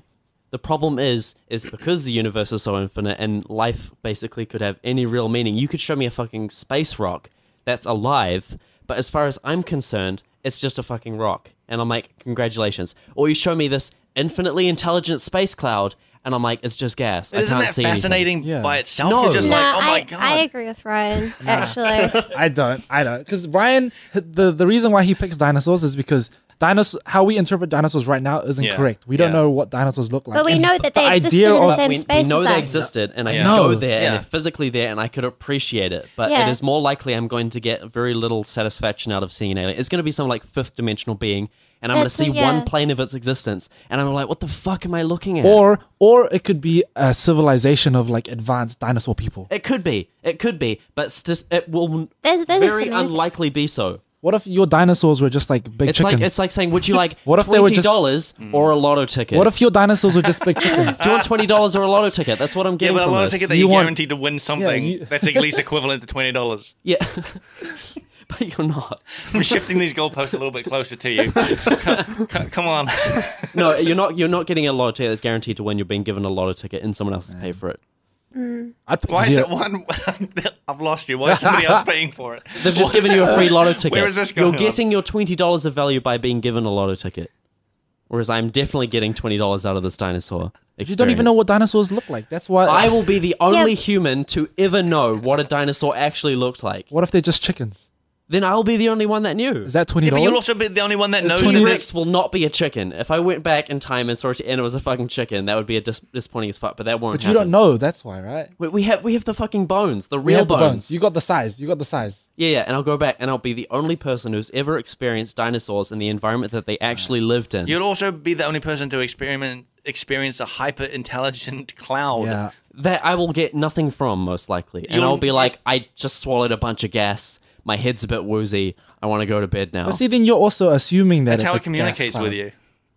You're saying it's wrong because you're assuming. I'm not We're assuming at it's going to be a gas cloud. I'm assuming it's most likely going to be, like, the amount of things an alien could be is so It's infinite. large It's pretty large. that it's most likely, like 99% going to be something I don't Yeah. understand. If I go to space and I see aliens and they're just like, I don't know, boxes, I'll still be like, oh shit. I'd Cool, you rather. saw a There's an box. alien right there. I don't know. See, that's the thing. That's the thing. Enjoy your alien. That's the Yeah. thing. We don't know. It's a water bottle. That's I'll amazing. take you to the zoo and I'll That show you all water the is dinosaurs. actually an alien life form. I'll take you to the zoo and I'll show you all the dinosaurs. They've been here for millions of years. What were you But gonna that's say, the other Chris? thing. I may end up just seeing a fucking turtle, but I don't think that's likely. See, but then that's a lottery ticket, right? Yeah, but even if I go back and see a turtle where they lived, I still get to see the environment and the fauna and the atmosphere and the water and I can go to stuff in places in New Zealand. I'm like, holy shit! Like, how is this even a thing? Right? In this country alone, I feel like me going back to then would be Like 40 Unbelievable. million years ago. I'll of what fucking this looked believe it. like. I'll pick being in 0G over any of that. Just that. Just being in Just 0G. being in zero You G? do that Being in now, zero and G. then I mean, in you like can- 20 years, I'll fucking go up with like what is his name, fucking Richard Branson in this airplane. I'll be like, Yeah. sweet, I did that too. You can also experience that for like a split second at jump. But on a But trampoline. jump is fun, You right? can already You like experience jump, zero right? G. Yes, You I can love already jump. go to You space. like jumping in the air and shit. Yeah, but It's a now cool you're feeling. just talking about zero gravity. which is Space. achievable. That's space. People are already You doing can that. achieve that here on land. No, zero but true gravity. 0G, Yeah. like flying around, Yeah, wouldn't that that's be not cool? better than seeing dinosaurs. 'Cause Okay, yeah, that's fair enough. You can do. Fair You enough. can have that feeling now. Fair enough. Like, Haven't you seen on those videos land. of people like Yeah. having No, a real what? tough time You surviving can. in space? Haven't you heard of that tunnel thing? You Yeah. go down. There's like zero gravity. Nikolai wanted to take me to one of those things. Yeah, It's but really like, cool. isn't that so cool? Have you jumped out of a plane? I don't want to jump out of a plane. No. But there's an experience there, right? And people chase Sure. that. You could do that on Earth. You don't need to go up in Not space 0G. to Not feel 0G. it. I wouldn't pick It doesn't 0G cost you over a dinosaur ticket. I pick 0G. I pick 0G over dinosaurs for me. That's terrible. That's a fucking terrible Yeah, decision. I think that's a terrible decision. I'm not on board with this. I'm so excited about flying around in space. I love seeing. Dude, yeah, so am Have I. you seen those videos when they're in like the International Space Station? And they're like flying around, Yeah. floating around and shit. Yeah. It looks so They look cool. like they're having a real Is hard that- time is that- doing anything. Is that where the question should be? Like, would you rather visit the International Space Station? Would you rather live in a hotel in space? I would Or- change my mind. If that Yeah? I don't know. Hotel in space. Because then you have to really define what dinosaurs are. Because like if you get to go back in time and then you don't die from the dinosaurs, like there's a lot of you're getting a lot of leeway. You're not going to there. die from space, but you could die in space. It's a You hotel can die in anywhere. space. You're It's fine. not I'll a die simple here. question. You I know, can it's die not a here. simple question. It's not a Yeah. simple It's answer not for so that simple. question. You could go up, like you could go get your space ticket, go up into space, and then your rocket blows up, or Or you could you get- don't land Or properly. you Like could get eaten by a T-Rex. yeah, but like Yeah. we're saying in both these scenarios, you're going to go and come back. Yeah. Yeah. So even if the dinosaur did try to eat me, somehow I would magically survive. Because that's part of the experience. Otherwise, Yeah. even You then, have I'd to. probably still pick dinosaurs. So then you're asking, like, how would you rather die? Blow up in a spaceship? I would rather die or to get eaten dinosaurs. by a T-Rex. Really? Oh. Yeah, Both Yeah. of those are terrible deaths. space Yeah, death. these are terrible decisions. Yeah. Both are I bad. want to get eaten alive. I'd definitely If shit you my get pants. if you get a blown up, T-Rex, that like, happens in like a mouth. second, right? You're over. Like it's over and done with. But that may not be the way you die. Could be. Yeah. It's probably the most likely way to die. Oh, I saw like a really scary Yeah. movie where this guy like keeps spinning around, and then he like breaks apart in space, and I was like, "Fuck!" That was terrifying. What was that? I don't know. It was on a movie, but he was up in space and he just kept spinning. You know how they like before you go up in space, they have to test you by going around this Yeah. spinny thing. Yeah, it was like one guy. He was like in a place where that happened. Where he kept spinning, and then his body just fell apart, and then they just gross. floated away. Apparently, Ugh. you either is it you freeze or you suffocate first before anything Oh, I happens. can't remember exactly. They say your blood boils because like, Jesus. and It's lower pressure, the so your oxygen gets liquids sucked out of boil at a your- lower Is that temperature. like drowning, like going deep in no, the water? I think I would say it's way worse than drowning. I would rather drown than. Drowning is a terrible way to die too. I know drowning is a terrible. I mean, dying is a terrible thing. Dying is a terrible regardless. way to Yeah, but there's better ways to die. Yeah. I'd rather not die ever if I could. I'm gonna die in bed playing my game. You're It'd gonna be nice die and playing chill. Darkest Dungeon because you get so enraged that you'll You just pop have a heart blood attack vessel and die. somewhere. Yeah. But I got one other question that I saw that I hope I can word right, but this sort of is a little bit like what along the lines of what we were talking about is that what one ultimate truth would you want to know? Like if you had like if God or something, if some sort of magic gotcha. power said you can know this one thing, this absolute truth about this one thing, like did dinosaurs have feathers? You know, what did dinosaurs look like? You see a picture of a dinosaur, like or whatever. Yeah. Like, what is the one thing you would want to know 100% the truth about? What Alternate happens? reality, like diverging timelines. Yeah. If that was like if someone came to me and was like, "Yeah, I'm from another timeline." I'm like, Another you. yeah, Yeah. and it was like, You mean like string theory? You know. yeah, like any of that. Like if someone just came up and like, "Yeah, there's another one. There's another 10. There's another billion." Or There's like, another- or like, there's an like infinite 10 number. other Yeah. possibilities of what you could have done with your life. That would have been crazy. That'd be Cool. crazy. I would This is want to the know. ultimate yes or no truth. Not No, yes or just no. like- It can Answer, kind of definite This is- answer. it's- yeah, an definite answer. answer. Not just Yeah. like is Yeah, the but to ultimate. what to any question? Yeah. Yeah. Yeah, what would you want to know? Ultimate That's truth. definite truth to it. I would want to know what happens after you die. Oh, But then what if they that's a good say one. nothing? Then it's you're like, it's like that's a the game, ultimate But truth, then and you you're know. it's like Game of oh, Thrones, God. and you've only got now. That's a Yeah. good one. That's a good one. Yeah. Yeah, that That's is a good one. Or if they're like, no, you're just born again. Oh, Any of those answers Any would of be them, great. any of them, yeah, Anything that's would be true. great. Even if they're like nothing, this is all you got. It's like, Yeah. it's like that's shit. I better do yeah. everything I can before I die, because that's our final destination. You only got now. yeah. What about you, Chris? I don't know. I like the Ash's one with the timelines. Try and find out some weird supernatural thing, like maybe like other multiple universes or something like that, or just something we have no idea about. Ultimate truth, Yeah. man. Yeah, I don't know. That's How do they make TVs? What? You can find that out. You can find that out. How do they without make God. chicken nuggets? I need to know. How to make the perfect chicken nugget? It's Google. KFC, what's their secret recipe? What are the 11 herbs and spices? I need to know. And the truth is, you Google it. We have Google. It exists. No, you can't. You don't.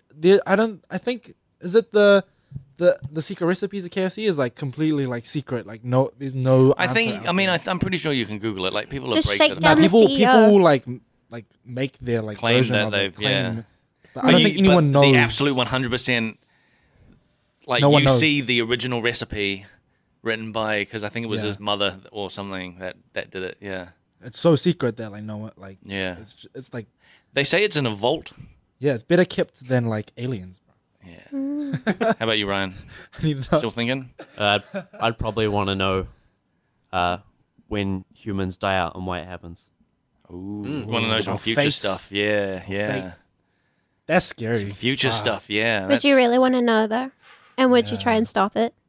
It depends on how soon it is. Yeah, if they're like, Tomorrow. yeah, next week. If we I mean, if you it's cause like it. we all die in like 2400 because of X, then it would be like, oh, maybe I can do something about it. Yeah. What if Maybe. But if it's like, on the other hand, like humans die in like fucking 200,000 years because of like a space event, I'd be like, man, that's dope. We're gonna be around Or what if fucking it's, ever. or what if it's like humans die out in like thousands of years? Dinosaurs come back. because dinosaurs come back? dinosaurs come They back. come back. They just went away on the asteroid Someone- and they came someone- back and they're like, oh, who the fuck are these guys? Someone brought them back in their time machine. Yeah, yeah. Someone wanted to see what they look like Yeah. so bad. What if you found out that you were the reason why everyone died? What would you do? For knowing. No. Just What if go you were the kill reason? yourself. You knew that you were the reason Kidding. everyone died. Oh, That doesn't make sense at all. Like what if you accidentally developed something and then that was the end of the human race? But that wouldn't be my fault then. What do you mean programming? Nah, well, you let's just say- programmed an AI. scrap You the programmed programming. something. Like Well, when you said developed, do you Like, mean what like a if- disease that I had no control No, of? like or the like guy I who actually split- wrote a program that no, did something? like the guy who split the atom. You know, he didn't split the atom knowing he'd make a nuke. Yeah, I'm not worried about that. You're not? That's not something that's going to happen to me. But if that was you, what would you do? What if you found out that you were the reason the world ended? I'd probably not do that thing. Okay, fair enough. Good answer. No, I'm Good just going to fuck everyone. Good enough. Fuck everyone. No, it'd be cool. It'd be cool to figure out how and why. Because imagine if it was a thing where like we got wiped out by dinosaurs as well, and then something else came in. That was even Ryan- cooler than us. Ryan, the dinosaur slayer. I like Yeah. it. Yep. Gonna kill all the dinosaurs for us. Heat death. That'd be cool. Heat Big bang death. explosion. Yeah. That'd be cool. Sun expanding and like eating the Earth, and we fucking fucked around too long, didn't get off the planet. That'd be cool. We just kept saying we need to sort out things at home on this planet before we go into space. And then, 5 billion years in the future, we're still saying that? Yeah, whatever it is, that'd be cool. Yeah. That's actually pretty good. Future stuff would be cool. But just thinking about the idea of like, even something like what the stars would look like in like 1,000 years, that'd be crazy. You've seen, because we're heading towards the Andromeda Galaxy and us are going to collide, right? You've probably seen those artist representations of what the sky will look like over that time. Yeah. It's pretty crazy. But it's just also the idea that like, because everything's expanding, basically that means everything's getting further and further away. It means at some point in the future there are going to be humans who like don't see things that we see anymore. And then things might get Yeah, so far that- out of our sight that, well, basically the only understanding we'll ever have of that is basically just written documents of like what we That's saw. so far ahead. That's unbelievable amount of time ahead. Earth Even- probably won't even exist at that point. Yeah, it definitely won't. But wouldn't it be crazy if humans did? Oh, what's your answer then? What's your Imagine if truth Earth like? turned into a relic world. Yeah, dude, that'd be cool. And it's like a tourist destination when they're like, this is Yeah. where... And it'll just be a mass grave or whatever, Yeah, or just yeah. like a huge war like monument Wall-E. or something. Yeah, it's a national park. The whole Earth becomes a national That would park. be so Like, crazy. what's your truth like? My truth, I would want to know once and for all, which is better, hot or cold leftover pizza.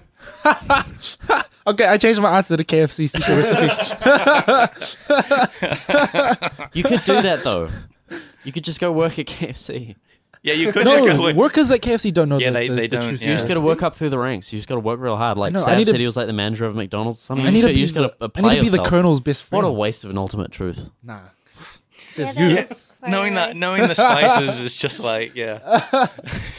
It's something that people have been chasing. This is for why me and centuries. this is why me and Ash argue all the time. This is why people have been chasing it for centuries. That's why KFC is the best. Centuries. Centuries. I don't even know how long. Are you serious? Yeah, like When the colonel's mother actually got Jesus. that off a Egyptian tablet. Yeah. They've been making fried chicken for like since the Egyptians. Oh were yeah, there. since then, yeah, They've been doing it. Pharaoh standards. came down from the gods. The ancient if- aliens brought it. What if the recipe was like written on like a golden slate that no one ever saw, and it was in a hat? I think it is actually. Isn't it I still feel like that that's only, more that only a important. guy named John Smith can read. Yeah. yeah, We yeah. need the secret recipe. Yeah, give me the recipe. It'll be cool to know like what other dimensions are out there. Mm. I think we've like tapped into one. I think I the thought the internet. idea was like every time you make a decision, it creates a new one. I mean, they just That's the those idea. are just theories, though. I mean, but it would A be new cool to know dimension. once and for all. Which I do like your answer for that. KFC. The KFC. I think the internet is one. Like, it's like us. How the internet was made? No, I think that is the type of dimension because now we can all talk at the same. We can communicate to people around the world, do stuff at the same time. I mean, to people like like we from never 50 had years that ago, 100 years ago. Like we're basically a we didn't hive think mind about now. that. Mm. Yeah, Oh yeah, yeah. yeah. Yeah. I If think it's cool. if you told people like the 1900s or something, Yeah, Or, like, they'd be like, "Wow, 1800s, you're we had the crazy! Or internet. you're a witch. Let's burn you." yeah, like we're a hive mind basically. Like we can just like communicate with each Mm. other through like arcane magic. Or I can work like in Switzerland or something for a company in New Zealand. Yeah. It's crazy. And you can talk to them, you can talk to in them. real You can time. see them in real time. Yeah. and you can see them in Yeah. real time. That's funny. Like I remember the Simpsons episode with the video phone, and it was like an actual telephone on the wall that you put to your ear, but there's a video screen that pops up as well. Yeah. And I was like, that's ridiculous. But that has happened, like, but it's Yeah. not in that form. Which Oh, I Back to the Future had that, right? yeah, Yeah. they had that as well. They yeah. made that up before Skype came along. Yeah. Way to be practical, Ashley. What? Way to be practical. What do you mean? The internet. I'm just saying, like, it's like a type of dimension, I think, that we've created. And I think that's cool. Like, sort of, like, the mist or something. There could be a dimension when there's, like, all these monsters Oh, or something. right. Or, like, Oh, wait, you're Stranger Things. you're you know? afraid of some Tapped into, demigods like- some internet demigods coming out of that. I don't know. I think it's cool, all the possibilities. I mean, we did invent a different reality. Yeah. Anyone who's listening Why it's right now, called virtual reality. Ashley is That talking is to a you from a reality. different dimension. Yeah. We are. Yeah. Just actually. because we're like That's- greater beings and we think it's less than us doesn't mean it's not a reality. It's not. Why not? It's not. It's like video it's games, just- right? Video games. nothing's are like alive in basically there, Their though. own. Nothing's alive in virtual reality. It's just We could be in a Sims thing right now. We're Oh, we're yeah. basically a Sims game. this is gonna playing this is a gonna lead Sims into the game. simulated Yeah, universe you thing, changing your isn't it? answer? Oh, this is- Elon no, this is Black Musk. Mirror. There was a video. Yeah. There was a Sorry. video where Elon Musk said like he had like the absolute proof that we are living in a simulation. What? Wait, he had the said- absolute proof? He said there's a He high said chance. he said that no. He said it was definite proof. Definite proof. Or what he Nah. believed to be definite proof. I'll show you the video later. But Alright, basically, show me what the he was video. saying is that basically because of our technological I've seen this advances and video. simulations have come so far, Yeah. so quickly, right? They're accelerating to a point that it is going to be basically equal or better than our current reality, right? And because we've been able to do that in such a short amount of time, like it means that someone had to have made us a simulation Yeah, as well. yeah that's, You said that's the a whole high theory. chance. That's not You- just Elon it's a Musk theory. saying He that. didn't That's say the it was whole thing. definite. That's the. Oh, wait, he simulation said theory. okay. So he probably didn't say absolute proof, but Yeah. he said it's the There's a proof. high chance. It is the Yeah. proof. Yeah, That He we're said in there's a simulation. very high Yeah, yeah. chance at the rate we're going that we could be in a simulation. But then, like, if we get to a point where we can create a simulated universe, and if we're not a simulated universe, how many layers of simulated universe deep are we? We kind of are making knows? It's like simulated universes. interception. Yeah, yeah. knows, Like, how many man? Inception layers are we before? Where's the top, or is it just simulations all the way down? Yeah, like Interstellar. Yeah, Do you think Elon knows the secret recipe? he definitely does. He could get it. Yeah. I mean, we make AI that talk to each other, and we don't know what they're talking about. What Yep. if the AI that we were like, if we were AI and we came up with the secret recipe? Do you think the god of that simulated universe would know? What if they don't even know? Well, then you're asking, like, can something happen in a simulation that you made that you don't know Yeah. about. Yeah, that happens every day. Yeah. It happens. Oh, well, then it can happen. programming. Yeah, it can happen. It's called I need to programming. know the secret. That point when like someone says, "Oh, this isn't working," and then you're like, "Why? It's been working this whole time. I don't understand why it's not working anymore." And then you look at it and you're like, "Oh, All right, so this should never have worked. How has this ever worked? It should always have been broken." that first zombie. This is our first zombie in our game. You remember seeing that crash dump the other day, and every line was just a question mark. Yeah, Like, the computer didn't even know what happened. yeah. Computer didn't even know what It was happened. question mark, question mark, question mark, Wow. and it was called question mark, question mark. That was the name of the. That's trippy. Is that what happens when someone hacks? That's trippy. Oh yeah, did we get hacked? Yeah, do we Yeah. just get hacked? The computer's trying to talk to you in Morse code. Yeah. Or in With its own question code. marks. It only knows Question mark marks. code. Yeah. Flawed people writing computer code. Yeah, if we were in a simulation, we'd probably have bugs. We do Have have bugs. bugs. Deja Natural vu. Do we disasters. Deja Natural vu. You get cancer, bro. Yeah, that's called deja vu. That's Yeah, but Matrix. Cancer. fucked up. That's memory corruption. That's hardware corruption. Or it's the solution. That's true. Anything paranormal. Yeah. Ghosts. They're not supposed to be there. Have Are you we guys supposed to ever have had? phones? Do you guys believe in ghosts? Man, Man, this podcast is getting out. I want to. Going places. I You want to. You've never had a ghost experience? I think I had a ghost experience once when I was a little kid. Man, I thought I saw lightning in a classroom. That's a thing though. Ball lightning. No, so I had one of those just like weird eye things where, you know, like you look at the light too long. Oh, yeah. You've been staring And at the then sun. a kid, I was like, I saw a flash before Yeah. my eyes on the classroom. In the classroom. And I was like, I've just seen lightning for the first time in my life.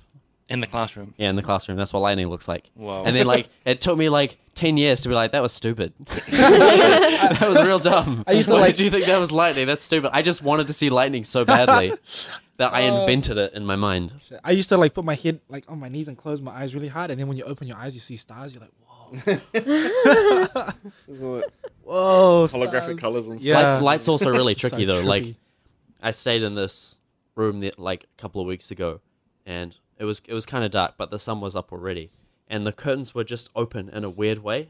I can't really explain it, but the only reason it was weird because I picked up my shirt from the ground, which I swore was black, and I looked at it and I was like, "The shirt's brown. Why is the shirt brown? Has it always been brown? I thought it was black." I looked at other things. I thought that was black as well. I was like, "What's going on?" Everything had just turned brown, and then I opened the curtain and it immediately went black again. Dude, I was like, "What the fuck just happened?" I've had that as well. Like there was a dark blue shirt that I used to wear. Dark blue dress. yeah, the And it was gold. golden blue. Yeah, no, but I had this dark blue shirt, and under certain lights, I'd be like, "This is black," and I'll be like, "Did I put a black shirt on?" And then I'd step into the actual light and be like, "No, it's dark blue." I feel like I've seen blue to black before, but I've never seen anything Yeah, as blue to crazy as like it was like actual black to like dairy milk chocolate brown, Oh wow. and I was like, "What the fuck?" Was just happened? so the light was just sort of coming in through the curtains? Yeah, there just was like sort of there was like a vertical slit through Yeah, the curtains, and then and there it's was just- also a horizontal slit on the ground, Oh, okay. and that was the only light that was coming in. Yeah. And just everything was color shifted. Yeah. Seriously, that's the scariest thing you've ever seen. Just color differences. Oh yeah. What about you then? I huh? don't think I've ever like been able to Experience. like observe for a significant length of time, like a light trick Right. that But- wasn't just instant and gone. But like an actual like scary thing, because Ash, you said like, have you ever seen a ghost or something? Yeah. Like, have you ever had anything paranormal ever happen? No. That was something that you would class as, apart from your color shifted shirt. No, I'm just thinking that basically, like everything could be explained in a logical Yeah. form that you might just not understand. Yeah. Like maybe the chocolate god invaded my room, Maybe. Chocolate god. and like his presence, And he like, was made like- everything That's brown. logical. Oh, the chocolate god. Well, Yeah. If I didn't understand it as like a light trick, then that might be what my interpretation is, and that's why I feel like religion has mostly been like it gets to a point where like you can only explain so much, and then as soon as you can't explain it anymore, that must be God. And then we explain it, and then like, oh, okay, well then you can't explain this, then that has to be God, and then the goalposts just keep moving. Yeah. I know what you mean. This is like the discussion last night at work. I think there are some stuff that you just can't explain, though. Can't explain yet. Yeah, that's what I think. I think like I listen to some like paranormal podcasts and stuff like that, and I always think like people see ghosts and things like that, and I think that in a few hundred years, we'll know what it is.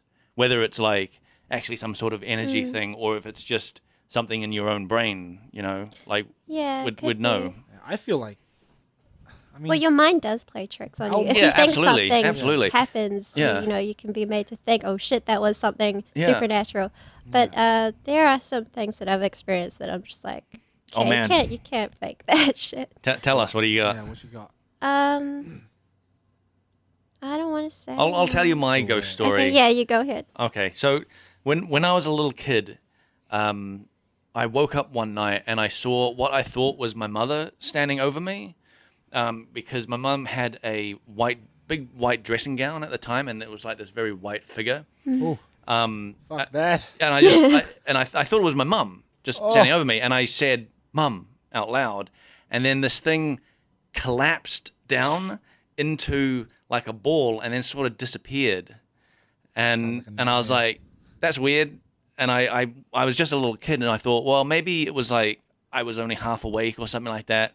I thought maybe, I don't know, maybe it's a normal thing to When you're a kid. yeah, when I was a kid, I didn't think it was a Rationalize ghost. I just stuff. thought Yeah. I'd been dreaming something, and then I woke up suddenly and I saw something from a dream, and that's what I thought. But the thing is, I've never experienced anything like that Sounds since. like sleep paralysis. Well, I could move because I said "Mum" out, yeah, and I sort of sat Like, up. did you say mum, or was that all in your head? No, I definitely. I mean, oh man, now you're like, I don't know, but I'm quite sure I said "Mum" because as soon as I said "Mum," it collapsed down. Okay, because but that could be in your head too. Yeah, I mean that's the thing. I was like, that could be in my head. It's But the very thing hard is, for me to distinguish between like childhood memories and dreams, and I feel like I remember the dreams much more strongly than actual memories. well, Yeah, I had sleep paralysis one time, but I knew about it beforehand. yeah. So I woke up and I couldn't move, and I saw some like figure, Yeah. ghostly figure, and I was like, oh, I've seen this before. Yeah. I've heard about this. I just Yeah. went back to sleep. Because But that's the some thing, people sleep panic, paralysis is the thing, yeah, and when you Yeah. panic, you start like... and then it's your mind's Yeah. gonna take you over. Well, scary stuff usually happens in different places. Usually not your own house or something. It's always dark Yeah. when you're sleeping. Yeah. Well, there was this one time I went to Samoa when I was like 10 or something, and we went to Savaii, and my dad's cousin is a priest, and he lived in this village, and he was the only one who lived in this white house, and he invited us to stay for 3 days, but I don't know why, but I just hated that house. It had this specific smell that I just hated, and they're very religious over there. And to me, it represented the smell of Jesus, and I hated that smell. Not that I hate Jesus or anything, but he had this cross. He just smelled. Yeah, he had this cross on his room, like on his wall, and it was like Jesus in this really gruesome, on the cross, cross, he's yeah. dying and shit. And I always wondered, like, why do people love that cross? Yeah. Like, Jesus is in the most gruesome state, why would you represent that? Anyway, it scared me when I was little, and like heaps of scary shit kept happening in that house every time the priest left the house. Yeah. Like the lights would go out, the wind would start howling, and something kept slamming, and I kept like falling asleep at that moment. Oh, weird. Like I'd just go into sleep. But yes, and then the stories that priest kept telling us about that house. He's the only one who could stay in that house. Yeah. Everybody else would leave in like 2 days because I hated that house. He kept on saying like, "Oh yeah, there's ghosts in this house. Like So- sometimes I leave food out for them, and they take it. Like when it comes back, it'd be gone." Do you think he's just sort of like trolling you? Well, he doesn't lie. He tells the other priests that as well, and they're like, it's really hard to hear him talk about this stuff Yeah. because we know he doesn't lie, and like, or he doesn't say stuff trying to be funny. It's just not his sense of humor. So That's But- the ultimate trick. yeah, people do. Yeah. Well, people do have problems staying in that house, and I hated that house. Did you say you left food out and it'd be It'd be gone? gone. the next day? Yeah. Ghost Santa. Or I don't know. Or It's hungry just priest? Weird stuff. And he said he would go to sleep every night, and he would see a face like in his vision, and then in a few days that person would die, and that would be a person from the village. That was a person in the village. That was Yeah, one yeah. particular story that I was Oh. just like, whoa, dude. I don't know, I'm man. getting the hell out of there. I don't believe Yeah. in ghosts, but Don't let fuck them see that. your face. Yeah, no, good thing we left. But it was people that lived in the village. Every time we would see a face when you'd go to sleep, that person would die in a few days. Oh, That is that's some Death Note crazy. shit. Yeah. Yeah, I don't believe in ghosts either, but my great grandmother always had this thing where she would hear a knock on her door before someone close to her would die. And it was like a really specific type of knock, and there was no one at the door, obviously. And it didn't sound like knocking on her door. It sounded different. And I think before my granddad died, my mum called her, and my mum heard the knock when she was on the phone with her. Fuck that. Fuck that. Yeah. Oh shit. I get scared by these things. So I'm like, fuck. I don't want They're any of great, that. dude. But I don't I believe love them, in mate. it. I really love them. But Same, I love the them. funny thing is, like, whenever I hear a ghost story, I'm like always thinking, what's the reasonable explanation? Yeah, what's the logic? You know? Yeah. My conclusion from that is just that it was all a coincidence, or there was just like, yeah, you put bits together in your mind and make a story. yeah. But Well, that is a very human thing to make patterns from things that don't exist. Yeah. That's why we have this thing about seeing faces in literally everything. Yep. And people like showing Jesus toasts and like vegetables that look like faces, and like how we look at cars like their faces. Oh Faces, yeah, yeah. my friend told me about that, and I was like, "What? What do you mean you see just faces in cars?" And I was like, anthropomorphic. "Holy Yeah, shit!" the headlights of the eyes. Like Now you that I never, don't- that's the thing. can't Whenever not I'm see it. whenever I'm crossing the road, I don't look at the driver when the car is coming. I look at the headlights as if that's the face. The face. Yeah. Yeah. No, but it looks like a face. Yeah, it does. Yeah. Does that make us like a narcissistic type organism? No, that's Nah. just human nature. Yeah. Is- You want to put a face Because there we with see it. everything in Try to our explain everything. Yeah. you're trying to we explain see everything in our Image. image. Yeah. So I'm like, oh, that's a human, but Well, I that's mean, me. That's, 'Cause that's what you look at the most, right? People's faces. Yeah. Well, that's why kids, when they learn to draw, they do giant faces and little bodies, because it's the face that they like is the person they. Interesting. You know. That's why you can hide your face, and that person is gone from Yeah. them. Because they're like, I don't understand anything other than a face. That's cool. But like speaking of ghosts though, like I was playing a game called Oxenfree on Switch. Yeah. It's not only on the Switch, it's also on PC, but that's a really cool ghost game. Oh, it's about With, ghosts. yeah, there's ghosts in Oh. it and time loops, and it's a pretty scary game. I mean, not frightening because I don't watch horror movies and I don't play horror games, but that one's like a creepy thriller, and they had ghosts in it, and that was a lot of fun. It was all about your characters trying to like reason with what was going on. That sounds way cooler than how you described it to me before. It is a very cool game. yeah. But there's heaps of time loops, and they do play around with like screwing with your memory a bit. Like Oh, they that's kinda, way like, cooler. They judge like how you remember things, and there is a quote that I liked, which is let's see if I don't freak out trying to speak this out. But apparently this is by Mark Twain, who was Whoa. a famous person whose name that I know, but I don't know anything about him. Mark Twain. You don't know anything about Mark Twain? Who's Who's that? Mark Twain? Oh man, he wrote. this quote. What's that? This quote. Yeah. Yeah. He wrote This this quote that quote. you were about to say. They use this quote heavily in the game, but it's when I was younger, I could remember anything, whether it had happened or not. But my faculties are decaying now, and soon I shall be, so I cannot remember any but the things that never happened. Oh, It is sad to go to pieces like this, but we all have to do it. oof! Man, what a Mark- what a quote. And Mark that Twain was the game. Who's this was a Mark great Twain guy? He wrote what? Huckleberry Finn. Oh, That's like his main one. Like, yeah. what a quote. He looked like KFC Colonel. yeah, Colonel. yeah, The yeah. Colonel. Yeah, he looked like that guy. He was the original guy. Original Colonel. Yeah, original Colonel.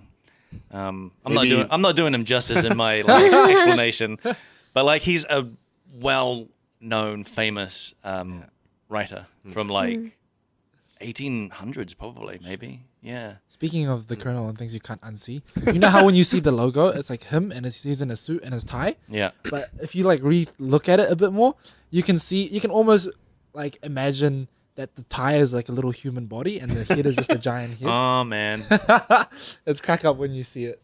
I'm not gonna oh, unsee it's that. because of the white spaces, Yeah, right? it's Yeah. hilarious. You see a giant face on a little stick man body. That's graphic design. Yeah. It's graphic Graphic design. Oh man.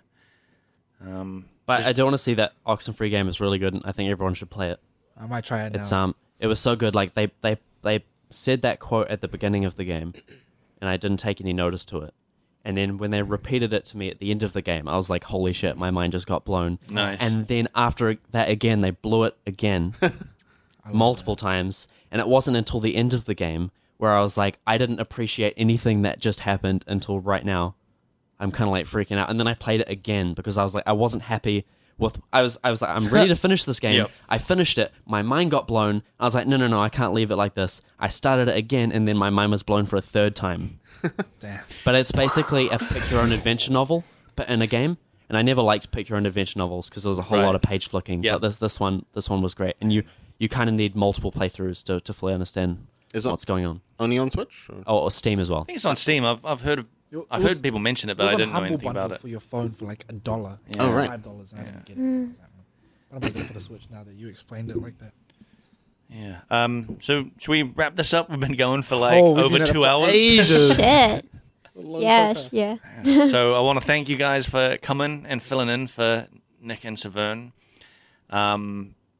So for listeners, if you got any questions, you can email us at frontseatquestions@gmail.com. We're on Twitter at frontseatcast on Twitter, and our Facebook is facebook.com/frontseatcast.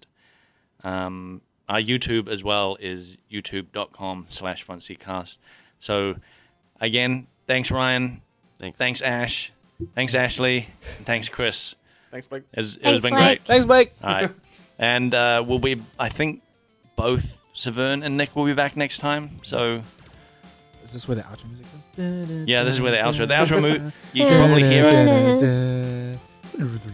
it. Bye.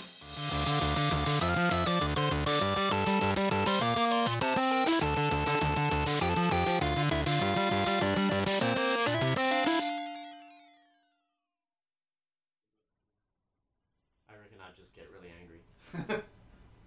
You get heated, which is great. You know what would be cool? If you give me Sam alcohol, was I here. get way angrier. Okay, if Sam was here and he didn't agree with you, that would be awesome. Because you both would be like these really heated arguments. I don't know if me and Sav have ever argued. I've like disagreed with him a lot, but it's not like he infuriates me more than anyone else in the office now. That's because you're like Like it used to be Blake who used to annoy me the most, but now it's definitely Ash. Definitely Ash. Okay.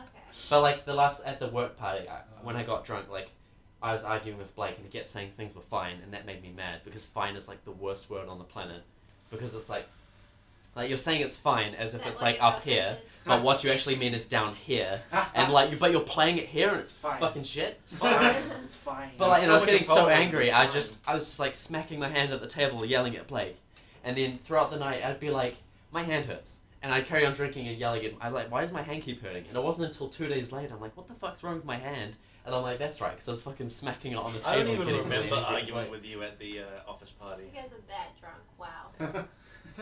There was a lot of alcohol. Something. Yeah.